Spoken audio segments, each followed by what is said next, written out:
ഓം നമോ നാരായണായ. എല്ലാവർക്കും എൻ്റെ വിനീത നമസ്കാരം. ശ്രീഗോവിന്ദത്തിലേക്ക് എല്ലാവർക്കും സ്വാഗതം. ഈ വർഷത്തെ അഷ്ടമരോഹിണി 2025 സെപ്റ്റംബർ 14 ഞായറാഴ്ചയാണ്. അന്നേ ദിവസം കേവലം 5 നാഴികയ്ക്ക് മാത്രമേ രോഹിണി നക്ഷത്രമുള്ളൂ. എന്നാൽ ചിങ്ങമാസം 1 അതായത് 2025 ഓഗസ്റ്റ് 17 രോഹിണി നക്ഷത്രമായിരുന്നു. 52 നാഴികയ്ക്കും ഉണ്ടായിരുന്നു. എന്നാൽ അന്ന് നവമി തിഥിയായിരുന്നു. നമുക്കറിയാം, നമ്മുടെ പഞ്ചാംഗങ്ങൾ അനുസരിച്ച് നമ്മൾ പിന്തുടർന്ന് വരുന്ന രീതി അനുസരിച്ച് നക്ഷത്രങ്ങൾ ആദ്യവും അവസാനവുമായിട്ട് 2 പ്രാവശ്യം വന്നാൽ ആദ്യം വരുന്നത് ശ്രാദ്ധത്തിനും പിന്നീട് അവസാനം വരുന്നത് പിറന്നാളായുമാണ് നമ്മൾ കണക്കാക്കുന്നത്. 27 നക്ഷത്രങ്ങൾ ഉള്ളതുകൊണ്ടാണ് ചിങ്ങമാസം 1 രോഹിണിയായിരുന്നു. വീണ്ടും 29 ഞായറാഴ്ച രോഹിണി നക്ഷത്രമാണ്. അന്ന് അഷ്ടമി തിഥിയുമാണ്.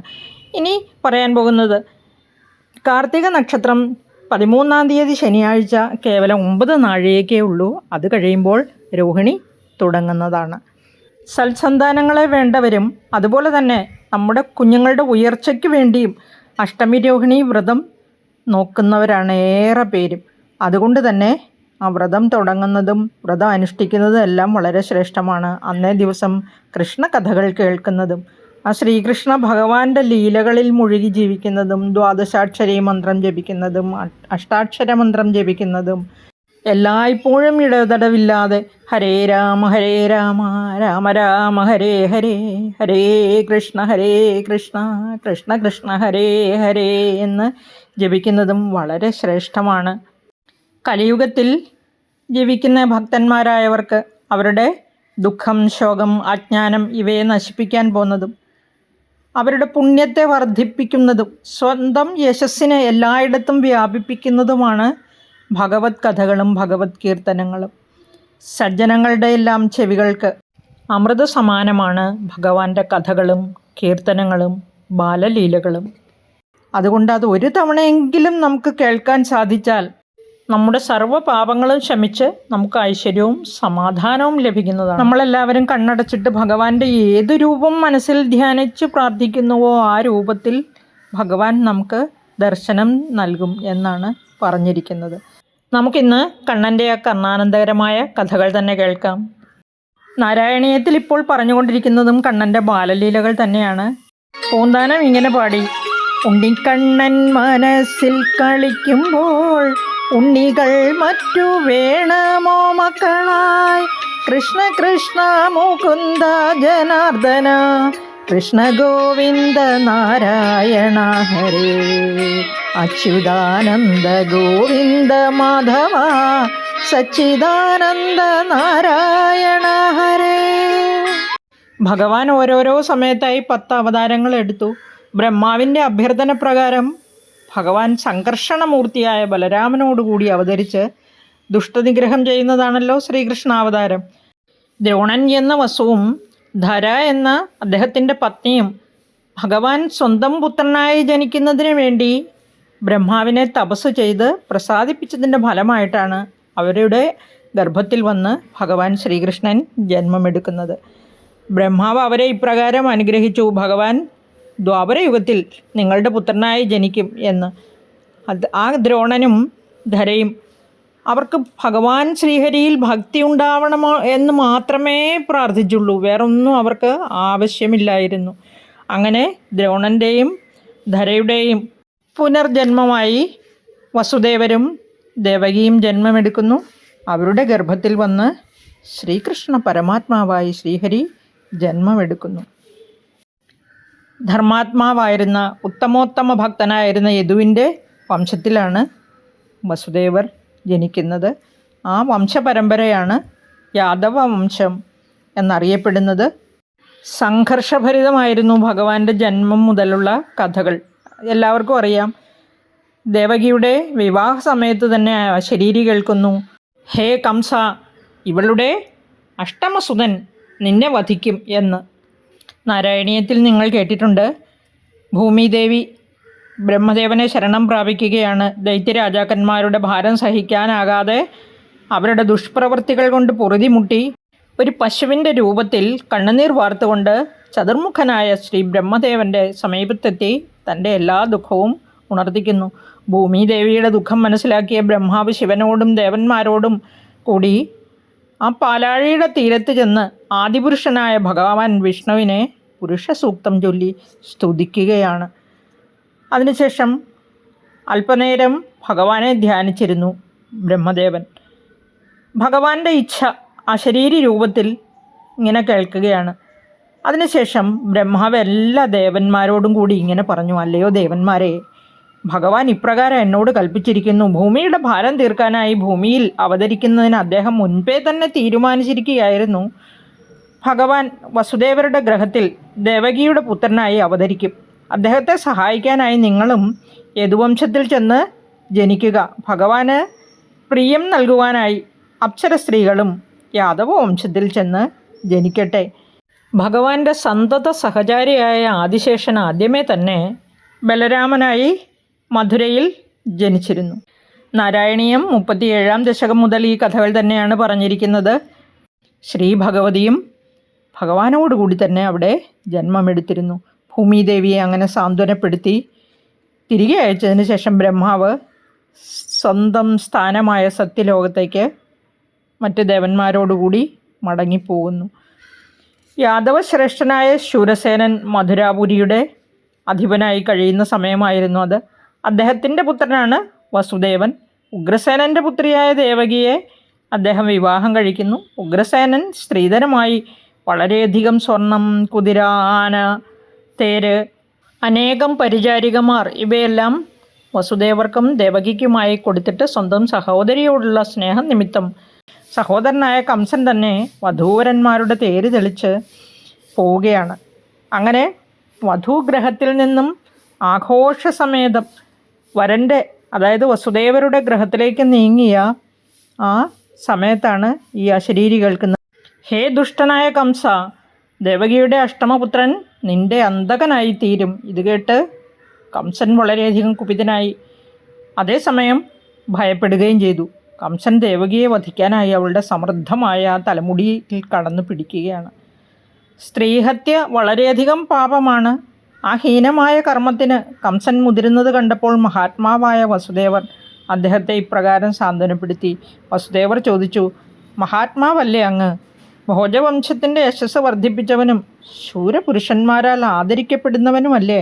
അങ്ങനെയുള്ള അങ്ങ് കേവലം അബലയായ ഒരു സ്ത്രീയെ, അതും സ്വന്തം സഹോദരിയെ, ഈ വിവാഹവേളയിൽ തന്നെ വധിച്ചു കളയുന്നത് ധർമ്മമാണോ? സർവ്വശരീരികളെയും ജനനം മുതൽ മൃത്യു പിന്തുടരുന്നില്ലേ? മൃത്യു ഒരുവനെ എന്നായാലും വന്നേ തീരൂ. ദേഹനാശത്തോടുകൂടി അവൻ കർമ്മബദ്ധനും അസ്വതന്ത്രനുമായ ആ ദേഹി പുതിയ ശരീരത്തെ സ്വീകരിക്കുകയല്ലേ ചെയ്യുന്നത്? എല്ലാം അറിയുന്ന അങ്ങ് ഈ പ്രവൃത്തി ചെയ്യുന്നത് ധർമ്മമാണോ? അതുകൊണ്ട് ബുദ്ധിമാനായ അങ്ങ് ഇപ്രകാരം ഒരു ദ്രോഹം ചെയ്യരുത്. ഒരു കാലത്തും ഇങ്ങനെ ദ്രോഹം ചെയ്യുന്നവരെ ഭയം വിട്ടൊഴിയുകയില്ല. ഇവൾ അങ്ങയുടെ സഹോദരിയും പുത്രീ സമാനയും ബാലയുമാണ്. അങ്ങനെയുള്ള ദേവകിയെ കൊന്നുകളയുന്നത് രാജനീതിക്ക് നിരക്കുന്നതല്ലല്ലോ. വസുദേവരുടെ ഇപ്രകാരമുള്ള വാക്കുകളിലൊന്നും കംസൻ മയങ്ങിയില്ല. കംസൻ്റെ ക്രോധം ശമിച്ചതുമില്ല. എന്തെങ്കിലും ചെയ്യണ്ടേ എന്ന് ആലോചിച്ച് വസുദേവർ വീണ്ടും എന്താണൊരു ഉപായം ദേവകിയെ രക്ഷിക്കാൻ എന്ന് ചിന്തിച്ചുകൊണ്ടേയിരുന്നു. കംസനെ മൃത്യുവിൽ നിന്ന് ഒഴിവാക്കാൻ ഞാൻ ഇവൾക്ക് ജനിക്കുന്ന എല്ലാ പുത്രന്മാരെയും കംസൻ്റെ മുമ്പിൽ കൊണ്ടുവന്ന് കൊടുക്കാമെന്ന് അതീവ ദുഃഖത്തോടുകൂടി കംസനോട് വസുദേവർ പറയുകയാണ്. ദൈവനിശ്ചയത്തിൽ നിന്ന് ഒഴിഞ്ഞു മാറുവാൻ ആരാലും സാധ്യമല്ലല്ലോ. എന്നിരുന്നാൽ കൂടി ബുദ്ധിമാനായവൻ അതിനുവേണ്ടി പ്രയത്നിച്ചു കൊണ്ടേയിരിക്കണം. എന്നിട്ടും രക്ഷയില്ലെന്ന് കണ്ടാൽ ദൈവനിശ്ചയമാണെന്നോർത്ത് സമാധാനിക്കണം. അങ്ങനെയാണ് എല്ലാവരും ചെയ്യേണ്ടത്. അതിനുദാഹരണമായിട്ട് ഇങ്ങനെ ചിന്തിക്കുകയാണ്. കാട്ടുതീ ചിലപ്പോൾ വനത്തിലുള്ള വൃക്ഷങ്ങളെ ദഹിപ്പിക്കാതെ ദൂരെ എവിടെയെങ്കിലുമുള്ള വൃക്ഷങ്ങളെ ചാമ്പലാക്കാം. അതുപോലെ ദുഷ്ടനായ കംസൻ ദേവകിയുടെ സന്തതികളെ ഇല്ലാതാക്കുന്നതിന് പകരം അവളുടെ സന്തതികൾ ഇവനെ ഇല്ലാതാക്കിയേക്കാം. അദൃഷ്ടശക്തിയായി ജീവികളിൽ വർത്തിക്കുന്ന ജനന മരണങ്ങളുടെ കാരണം മനുഷ്യൻ്റെ യുക്തി കൊണ്ട് ചിന്തിച്ചെടുക്കാൻ പറ്റുന്നതല്ല. ഇപ്രകാരം ചിന്തിച്ചുകൊണ്ട് അദ്ദേഹം വീണ്ടും കംസനോട് പറഞ്ഞു, പ്രഭോ, ദേവകിക്ക് ജനിക്കുന്ന എല്ലാ കുഞ്ഞുങ്ങളെയും ഞാൻ അങ്ങയുടെ മുമ്പിൽ കൊണ്ടുവന്ന് തരാം. അങ്ങനെ അങ്ങയ്ക്ക് മൃത്യുവിൽ നിന്ന് രക്ഷ പ്രാപിക്കാം. അതുകൊണ്ട് ദയവായി എൻ്റെ സഹധർമ്മിണിയായ ദേവകിയെ വധിക്കരുതേ. ഇത് കേട്ട കംസൻ ദേവകിയെ വധിക്കാതെ വിടുകയാണ്. സന്തുഷ്ടനായ വസുദേവൻ കംസനെ പ്രശംസിച്ചുകൊണ്ട് ദേവകിയുമൊത്ത് സ്വഗൃഹത്തിലേക്ക് പോയി. ദേവകി ഓരോ വർഷം ഇടവിട്ട് ഓരോ കുഞ്ഞിനെ ജന്മം നൽകി. താൻ നൽകിയ വാക്കിനെ മാനിച്ച് വസുദേവർ കീർത്തിമാൻ എന്നു പേരോടുകൂടിയ ആദ്യപുത്രനെ കംസൻ്റെ മുമ്പിൽ കൊണ്ടുവന്ന് വയ്ക്കുകയാണ്. വസുദേവരുടെ സത്യനിഷ്ഠയിൽ സന്തുഷ്ടനായ കംസൻ പുഞ്ചിരിച്ചുകൊണ്ട് പറഞ്ഞു, വസുദേവരെ, ദേവകിയുടെ അഷ്ടമപുത്രൻ എന്നെ വധിക്കുമെന്നാണല്ലോ അശരീരി ഉണ്ടായത്. അതുകൊണ്ട് ഇവനെ കൊണ്ടുപോയിക്കൊള്ളൂ. കംസൻ്റെ ദയയിൽ സംശയമുണ്ടായിരുന്ന വസുദേവർ ആ ബാലനെയും കൊണ്ട് സ്വഗ്രഹത്തിലേക്ക് മടങ്ങിപ്പോയി. ഇതിനുശേഷം നാരദമുനി കംസൻ്റെ കൊട്ടാരത്തിൽ വന്ന് ഇങ്ങനെ പറഞ്ഞു, കംസ, അസുരവംശജരായ ഈ നൃപന്മാരെ കൊന്ന് ഭൂഭാരം തീർക്കാനായി ശ്രീഹരി ദേവകീപുത്രനായി അവതരിക്കും. യദുക്കളും ദേവകിയും വസുദേവരുമെല്ലാം ദേവാംശജാതരാണ്. അതുകൊണ്ട് ഭവാൻ ദേവകിയുടെ പ്രഥമപുത്രനെ വധിക്കാതെ വിട്ടത് ശരിയായില്ല. ഈ ശത്രു ഏതു മാർഗത്തിലൂടെയാണ് വരികയെന്ന് പറയാൻ കഴിയില്ലല്ലോ. നാരദമുനി ഇത്രയും പറഞ്ഞ് അവിടെ നിന്നും യാത്രയാവുകയും ചെയ്തു. നമുക്കറിയാം, നാരദമുനിയുടെ പ്രധാന ജോലി എന്ന് പറഞ്ഞാൽ ഈ ഏഷണിയാണല്ലേ. നാരദമുനി പോയ ഉടനെ കംസൻ വളരെയധികം ചിന്താകുലനായി ദേവകിയുടെ സന്തതിയെ ഏത് വിധത്തിലെങ്കിലും ഇല്ലായ്മ ചെയ്യണമെന്ന് നിശ്ചയിച്ചുറപ്പിക്കുകയും ചെയ്തു. അനന്തരം കംസൻ ദേവകി വാസുദേവന്മാരെ കാരാഗ്രഹത്തിലടച്ചു. ആ മൂത്തപുത്രനെയും കൊന്നു. സ്വാർത്ഥബുദ്ധിയോട് കൂടിയവർ സ്വന്തം സഹോദരനാകട്ടെ സഹോദരിയാകട്ടെ സ്വന്തം പിതാവാകട്ടെ മാതാവാകട്ടെ യാതൊരു മടിയും കൂടാതെ വധിച്ചു കളയുന്നു. താൻ പൂർവജന്മത്തിൽ ഭഗവാൻ ശ്രീഹരി വധിച്ച കാലനേമി എന്ന ആസുരനാണെന്ന് കൂടി കംസൻ മനസ്സിലാക്കിയപ്പോൾ യദുക്കളെയെല്ലാം കംസൻ ശത്രുക്കളായി കണക്കാക്കുന്നു. സ്വന്തം പിതാവായ ഉഗ്രസേനനെ കൂടി കാരാഗ്രഹത്തിൽ അടയ്ക്കുകയും ചെയ്യുന്നു. നാരദരുടെ വാക്കുകൾ കേട്ടതിന് ശേഷമാണ് കംസൻ്റെ ശത്രുതയ്ക്ക് കൂടുതൽ നൃപന്മാരും മറ്റ് യാദവരും പാത്രമാകുന്നത്.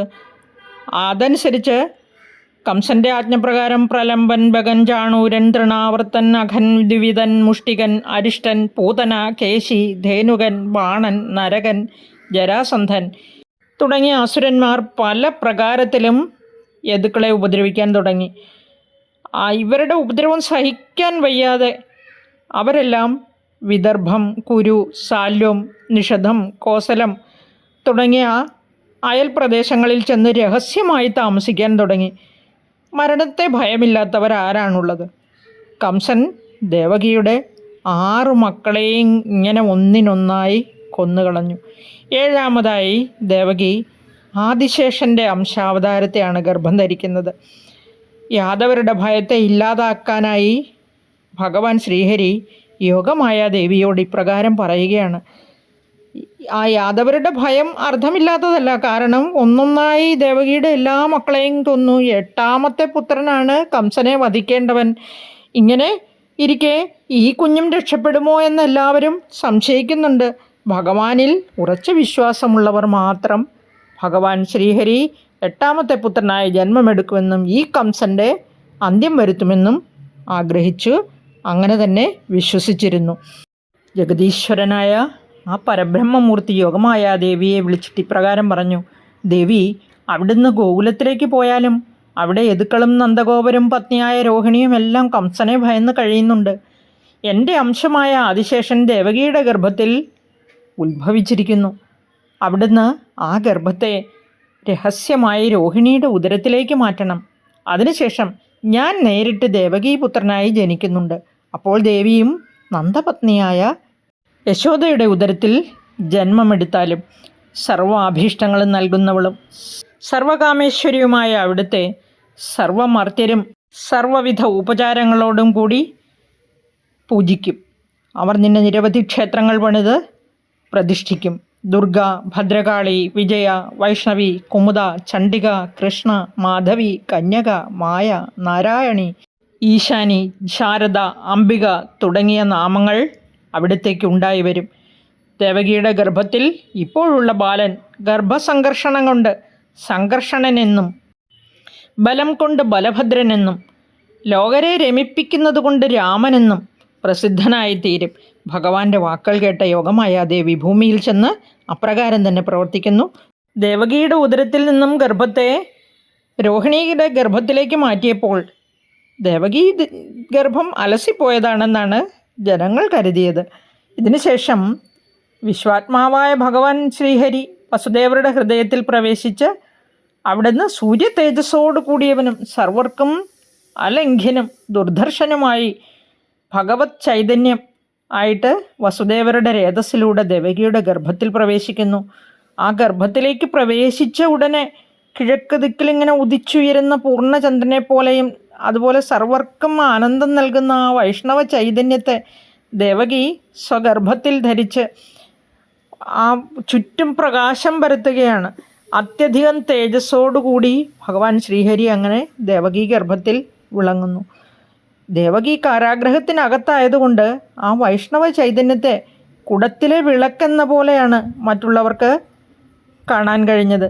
അതായത് വേറെ ആർക്കും കാണാൻ കഴിയില്ല, ആ ചൈതന്യവും മറ്റാർക്കും അനുഭവിക്കാൻ കഴിഞ്ഞില്ല. പക്ഷേ ദേവകിക്കും വസുദേവർക്കും ആ ചൈതന്യം അനുഭവിക്കാൻ കഴിഞ്ഞു.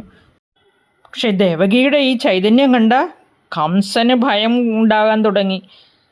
ആദ്യമുത്ത കംസൻ ഇപ്രകാരം ചിന്തിക്കുകയാണ്: ഇവളുടെ ഗർഭത്തിലാണല്ലോ എൻ്റെ അന്തകനായ വിഷ്ണു വസിക്കുന്നത്. ഇവളെ ഞാൻ എന്താണ് ചെയ്യേണ്ടത്? അസ്വതന്ത്രനായവൻ രക്ഷപ്പെടാനുള്ള ഉപായം എന്തെങ്കിലും തിരക്കില്ലേ? ഇവളുടെ മേൽ ഞാൻ പൗരുഷം പ്രയോഗിക്കുന്നത് ന്യായമാണോ? ഇവളെൻ്റെ പ്രിയ സഹോദരിയല്ലേ, കൂടാതെ ഗർഭിണി. ഇവളെ വധിച്ചു കളഞ്ഞാൽ എൻ്റെ സർവ്വകീർത്തിയും നശിച്ചു പോകും. ക്രൂരകർമ്മം ചെയ്ത് ജീവിച്ചിരിക്കുന്നവൻ മരിച്ചതിന് സമമാണെന്നല്ലേ പറയുന്നത്? അങ്ങനെ സർവരും ശപിക്കുകയും മരണശേഷം നരകത്തിൽ പതിക്കുകയും ചെയ്യും. ഇപ്രകാരം ചിന്തിച്ചുറപ്പിച്ചതിന് ശേഷം കംസൻ ദേവകിയെ വധിക്കാതെ വിടുകയാണ്. ഭഗവാനിൽ വൈരാഗ്യത്തോടു കൂടിയവനായ കംസൻ ദേവകിയുടെ പ്രസവവും കാത്തിരുന്നു. ഈ ഒരേ ഒരു ചിന്ത കൊണ്ട് ഊണിലും ഉറക്കത്തിലും നടത്തത്തിലും കിടക്കുമ്പോഴും ഇരിക്കുമ്പോഴും സർവവും വിഷ്ണുമയമായി കാണുകയാണ്. എവിടെ നോക്കിയാലും ഭഗവാൻ വിഷ്ണു കംസനെ വധിക്കാനായി അടുക്കുന്നതായിട്ടാണ് കാണപ്പെടുന്നത്. അനന്തരം ബ്രഹ്മാവ്, ശിവൻ, നാരദൻ, മാമുനിമാർ, ദേവന്മാർ തുടങ്ങിയവരെല്ലാം ദേവകിയുടെ സവിധത്തിലെത്തി അവളുടെ ഗർഭത്തിൽ വസിക്കുന്ന ശ്രീഹരിയെ സ്തുതിക്കുന്നുണ്ട്. സത്യവ്രതം സത്യപരം ത്രിസത്യം സത്യസ്യ യോനിം നിഹിതം ച സത്യേ സത്യസ്യ സത്യമൃതം സത്യനേത്രം സത്യാത്മകം ത്വാം ശരണം പ്രപന്ന. ഈ ശ്ലോകം ഭാഗവതത്തിൽ നിന്നാണ്. ഇതിൻ്റെ അർത്ഥം ഇങ്ങനെയാണ്: നാശരഹിതമായ ശ്രേഷ്ഠ സ്ഥാനത്തോടു കൂടിയവനാണ് ഭഗവാൻ. ത്രികാലങ്ങളിലും നാശമില്ലാത്തവനാണ്. അതുകൊണ്ടാണ് ത്രിസത്യൻ എന്ന് പറഞ്ഞിരിക്കുന്നത്. സത്യത്തിൻ്റെ കാരണവും സത്യത്തിൽ വർത്തിക്കുന്നവനും അതായത് സത്യത്തിൻ്റെ സത്യവും സത്യദർശനം, സത്യവാക്ക് എന്നിവയെ നൽകുന്നവനും സത്യസ്വരൂപനും ആണ് ഭഗവാൻ. ആ ഭഗവാനെ ഞങ്ങൾ ശരണം പ്രാപിക്കുന്നു എന്നാണ് പറഞ്ഞിരിക്കുന്നത്.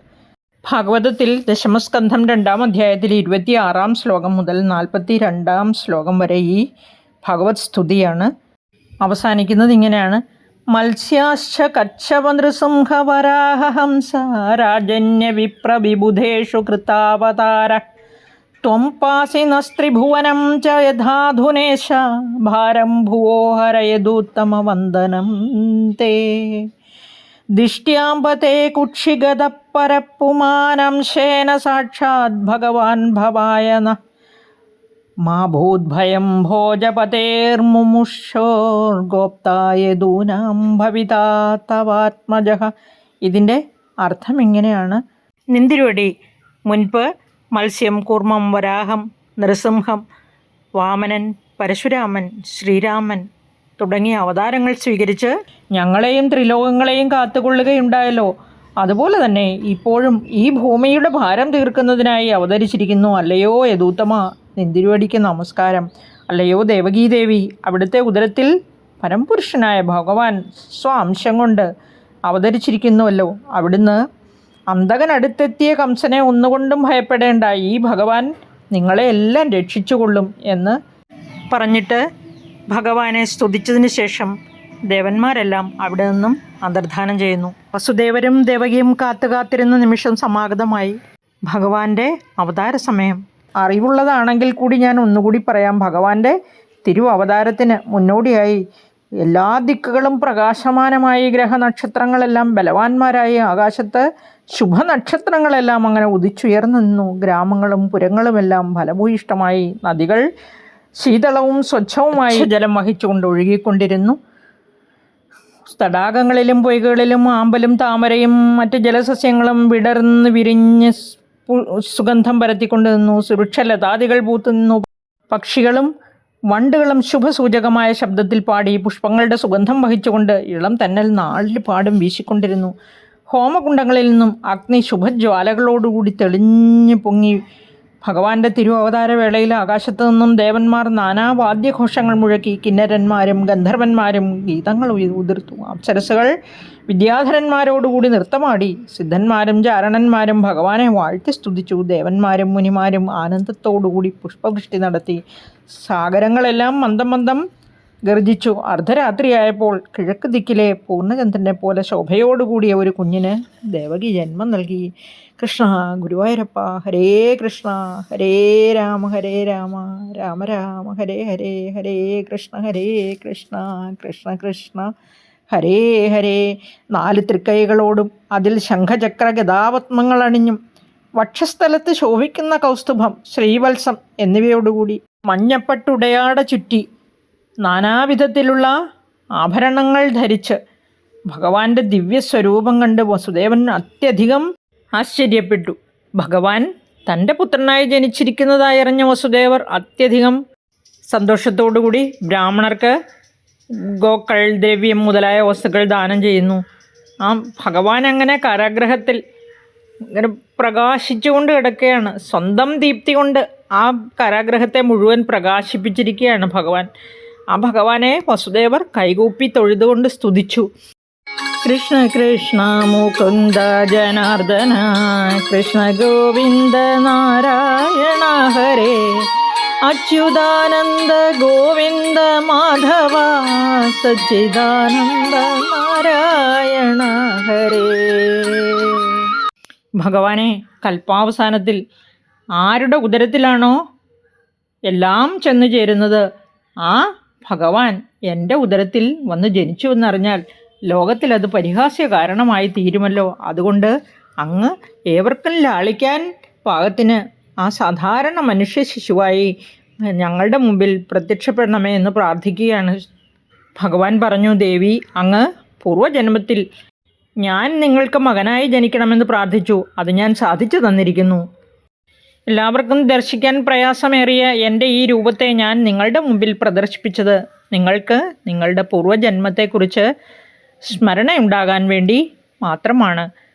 ഞാൻ നിങ്ങളുടെ ആവശ്യപ്രകാരം ഈ മനുഷ്യാവതാരം സ്വീകരിക്കുമ്പോൾ നിങ്ങൾക്കിതൊന്നും ഓർമ്മയുണ്ടായിരിക്കുകയില്ല. നിങ്ങൾ എന്നെ പുത്രനായി സ്വീകരിക്കുന്നതോടൊപ്പം പരമാത്മാവായി ആരാധിക്കുകയും ചെയ്യുക. തന്മൂലം നിങ്ങൾക്ക് പരമപദപ്രാപ്തി ഉണ്ടാവും.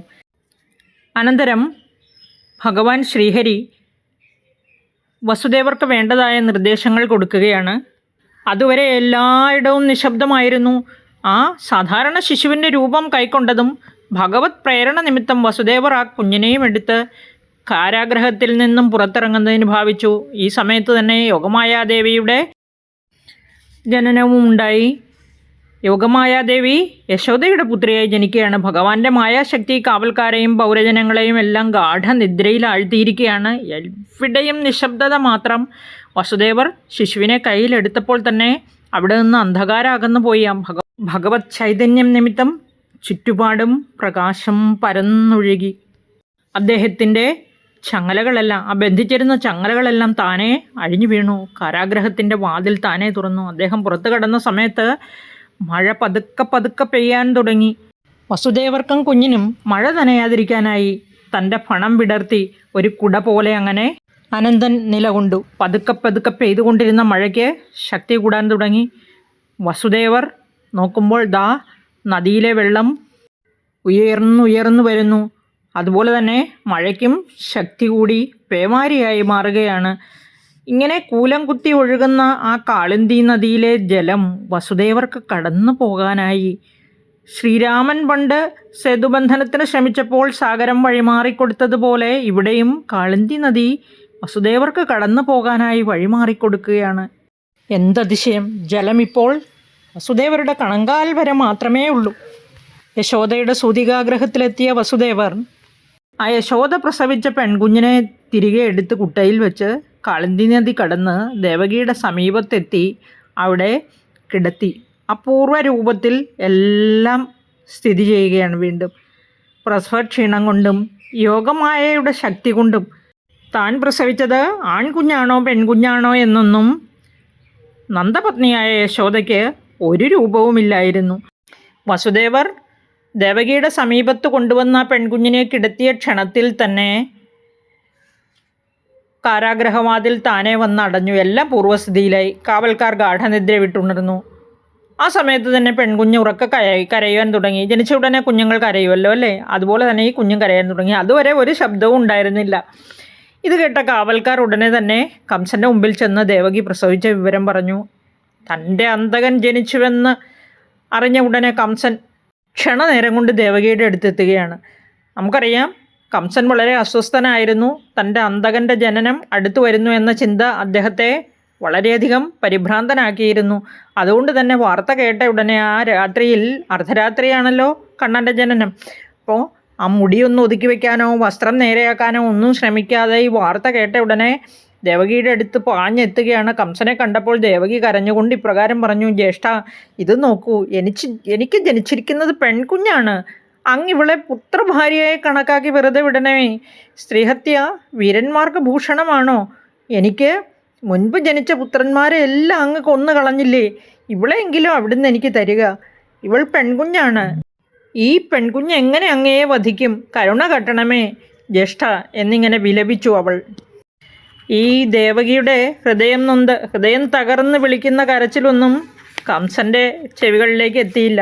കംസൻ ആ യാചനാവാക്കുകളെയെല്ലാം തള്ളിക്കളഞ്ഞിട്ട് മനസ്സലിവില്ലാതെ ആ കുഞ്ഞിനെ ബലമായിട്ട് പിടിച്ചു വാങ്ങി കാലിൽ തൂക്കിപ്പിടിച്ച് പാറമേലടിക്കുവാൻ ഊങ്ങി.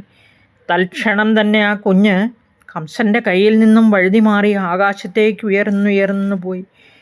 അങ്ങനെ ഉയർന്ന മുകളിൽ ചെന്ന ആ രൂപം 8 തൃക്കൈകളോടും അതിൽ ശംഖ്, ചക്രം, വില്ല്, അമ്പ്, വാൾ മുതലായവ ധരിച്ച് ദിവ്യ മാല്യങ്ങളെല്ലാം അണിഞ്ഞ് ദിവ്യ പട്ടാമ്പരങ്ങളെല്ലാം അണിഞ്ഞ് പ്രകാശിക്കുകയാണ്. അവൾ ആകാശത്ത് നിന്നുകൊണ്ട് കംസനോട് ഇപ്രകാരം പറഞ്ഞു.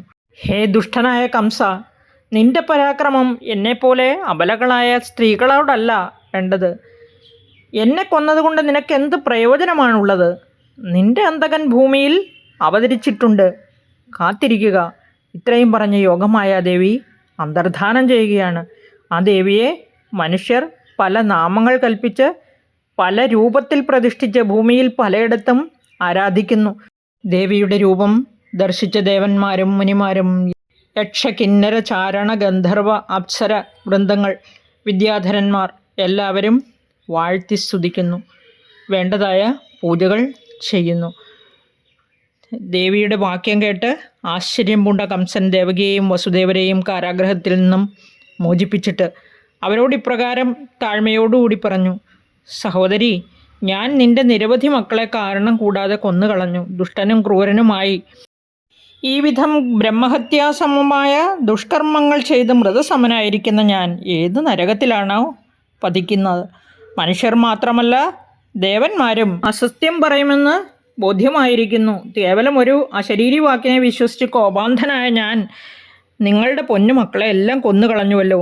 ഇതെല്ലാം കർമ്മഫലമാണെന്നോർത്ത് ദുഃഖിക്കാതിരിക്കണം. സർവവും ഈശ്വരാധീനം തന്നെ, അതുപോലെ തന്നെ നാശത്തിന് വിധേയവുമാണ്. കംസൻ പശ്ചാത്താപവിവശനായി ദേവകിയോടും വസുദേവരോടും മാപ്പ് ചോദിച്ച് ക്ഷമ ചോദിച്ച് അവരെ കാരാഗ്രഹത്തിൽ നിന്നും മോചിപ്പിക്കുന്നു. ആ കാരാഗ്രഹത്തിൽ നിന്നും മോചിപ്പിച്ചതിന് ശേഷം പശ്ചാത്താപവിവശനായി വിലപിക്കുന്ന കംസനോട് വസുദേവരും ദേവകിയും പുഞ്ചിരിച്ചുകൊണ്ട് പറയുന്നുണ്ട്, ഭഗവാൻ പറഞ്ഞത് സത്യം തന്നെയാണ്. ജീവികൾക്കുണ്ടാകുന്ന അഹംഭാവത്തിൻ്റെ കാരണം അജ്ഞാനം ഒന്ന് മാത്രമാണ്. ആ അജ്ഞാനം കൊണ്ട് മാത്രമാണ് ഞാനെന്നും എൻ്റേതെന്നുമുള്ള ഭാവം ഉണ്ടാകുന്നത്. ലോഭം, മോഹം, കാമം, ക്രോധം, ഹർഷം, ശോകം മുതലായവയ്ക്ക് അടിമപ്പെട്ട് ദേഹികൾ പരംപുരുഷനായ ഭഗവാനെ അറിയുന്നില്ല. അതുകൊണ്ട് ഭഗവത് സ്മരണയോടുകൂടി ജീവിക്കാൻ അവർ ഉപദേശിക്കുന്നു. ഈ വാക്കുകൾ കേട്ട് സന്തുഷ്ടനായ കംസൻ അവരോട് അനുമതി വാങ്ങി സ്വന്തം ഗ്രഹത്തിലേക്ക് പോകുന്നു. അടുത്ത ദിവസം പ്രഭാതത്തിൽ അദ്ദേഹം മന്ത്രിമാരെ വിളിച്ച് യോഗമായ പറഞ്ഞതെല്ലാം വിവരിച്ചു കൊടുക്കുന്നു. ഇത് കേട്ട് ദേവന്മാരോട് എന്നും വിദ്വേഷം പുലർത്തുന്ന ആ അസുരന്മാർ കംസനെ ഇങ്ങനെ ഉപദേശിച്ചു.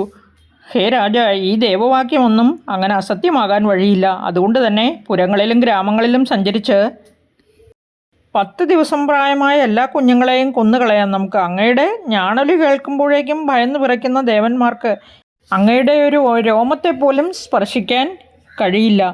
അവർ അങ്ങയോട് എതിരിടാൻ കഴിയാതെ യുദ്ധക്കളത്തിൽ നിന്ന് ജീവനും കൊണ്ട് പാഞ്ഞു പോവും. ചിലരാകട്ടെ ആയുധം വെച്ച് കീഴടങ്ങുകയുണ്ടായല്ലോ പണ്ട്. വേറെ ചിലർ ആയുധാദികൾ വെടിഞ്ഞ് കെട്ടിവെച്ച മുടിയഴിച്ച് അങ്ങയുടെ മുമ്പിൽ തൊഴുതു നിൽക്കുകയുണ്ടായല്ലോ. യുദ്ധവീരനായ അങ്ങ്, തേര് നഷ്ടപ്പെട്ടവർ, എതിരിടാൻ കെൽപ്പില്ലാത്തവർ മുതലായവരെ കൊല്ലുകയില്ലല്ലോ. ഐശ്വര്യം കൊണ്ട് മത്തരായ ദേവന്മാർക്ക്, അതുപോലെ തന്നെ ഇന്ദ്രന്, വിഷ്ണുവിന്, അതുപോലെ ശിവന്, സദാ തപസ് ചെയ്യുന്ന ബ്രഹ്മാവിന്, ഇവർക്കൊന്നും അങ്ങയെ എന്തെങ്കിലും ചെയ്യാൻ കഴിയുമോ? എങ്കിലും അവർ ശത്രുക്കളായതുകൊണ്ട് നിസ്സാരന്മാരായി കണക്കാക്കരുത്. അവരെ സമ്പൂർണ്ണമായി ഇല്ലാതാക്കുന്നതിനുള്ള എന്തെങ്കിലും ഉപായം അങ്ങ് നിർദ്ദേശിച്ചാലും ഞങ്ങളത് ഭംഗിയായി നിർവഹിക്കുന്നതാണ്. അങ്ങ് ഇതുകൂടി മനസ്സിലാക്കിയാലും രോഗം, ശത്രു, ഇന്ദ്രിയവാസനകൾ മുതലായവയെല്ലാം ബലപ്പെടുന്നതിന് മുമ്പേ തടയേണ്ടതാണ്.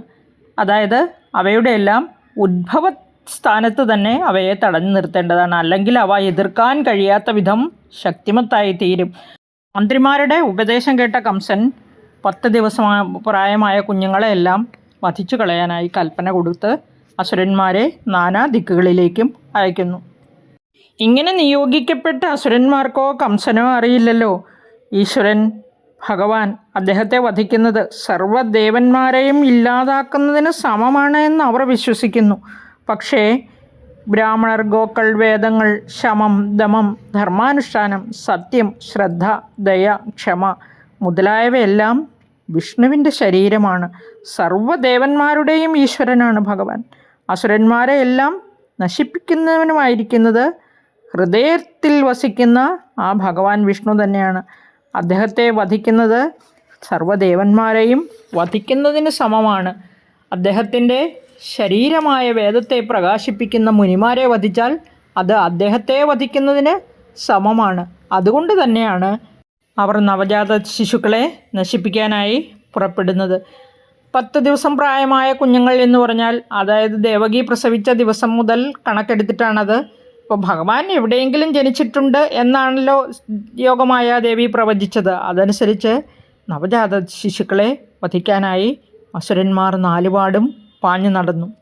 കണ്ണിൽ കണ്ട ശിശുക്കളെയെല്ലാം അവർ കൊന്നൊടുക്കി.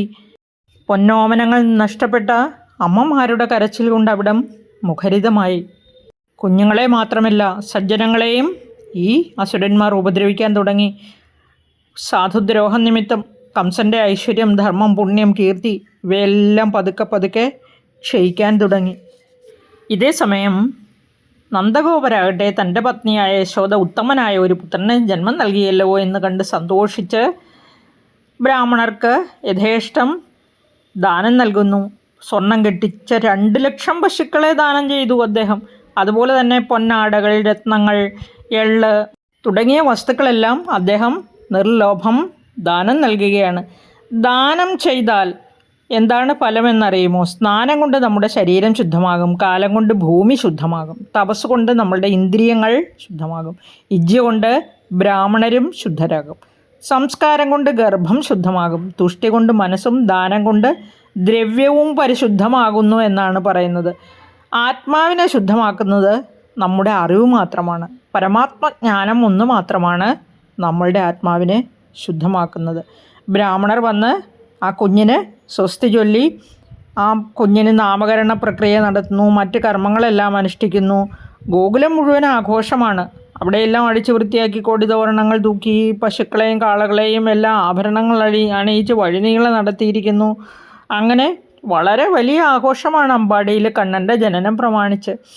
എല്ലാവരും ആനന്ദ നൃത്തമാടുകയാണ് തെരുവുകൾ തോറും. അങ്ങനെ ഗോപന്മാരും ഗോപികമാരും ആ യശോദാപുത്രനെ കാണാൻ, നന്ദപുത്രനെ കാണാൻ നാനാവിധ കാഴ്ചദ്രവ്യങ്ങളുമായി വന്നു. സുന്ദരികളായ ഗോപകന്യകമാർ അണിഞ്ഞൊരുങ്ങി പൊട്ടുതൊട്ട് തങ്ങളുടെ കൊങ്കകളും നിതംബങ്ങളും, അതായത് അരക്കെട്ടും കുജങ്ങളും കുലുക്കി സന്തോഷഭരിതരായിട്ട് ഭഗവാനെ ദർശിക്കാൻ ചെല്ലുകയാണ്. അവരിങ്ങനെ ആ കുഞ്ഞിനെ കാണാൻ വേണ്ടി മാത്രമാണ് വളരെ വളരെ ദൂരെ നിന്ന് കാഴ്ചദ്രവ്യങ്ങളുമായി വന്നുകൊണ്ടിരിക്കുകയാണ്. മഞ്ഞൾ തൈലം കൊണ്ട് നന്നായി ഒഴിഞ്ഞ് ആശിസ് നേർന്ന് ഭഗവാനെ ദർശിച്ച് പ്രാർത്ഥിച്ചവർ മടങ്ങുകയാണ്. മഹോത്സവത്തിലെന്ന പോലെ ഈ ആനന്ദം കൊണ്ട് മറന്നിരിക്കുകയാണ് ഗോപന്മാരും ഗോപികമാരും എല്ലാം. അവർ വെണ്ണ, പാൽ, തൈർ മുതലായവ കൊണ്ട് പരസ്പരം അഭിഷേകം ചെയ്ത് ആടിക്കളിച്ച് മറന്ന് ആഘോഷിക്കുകയാണ്.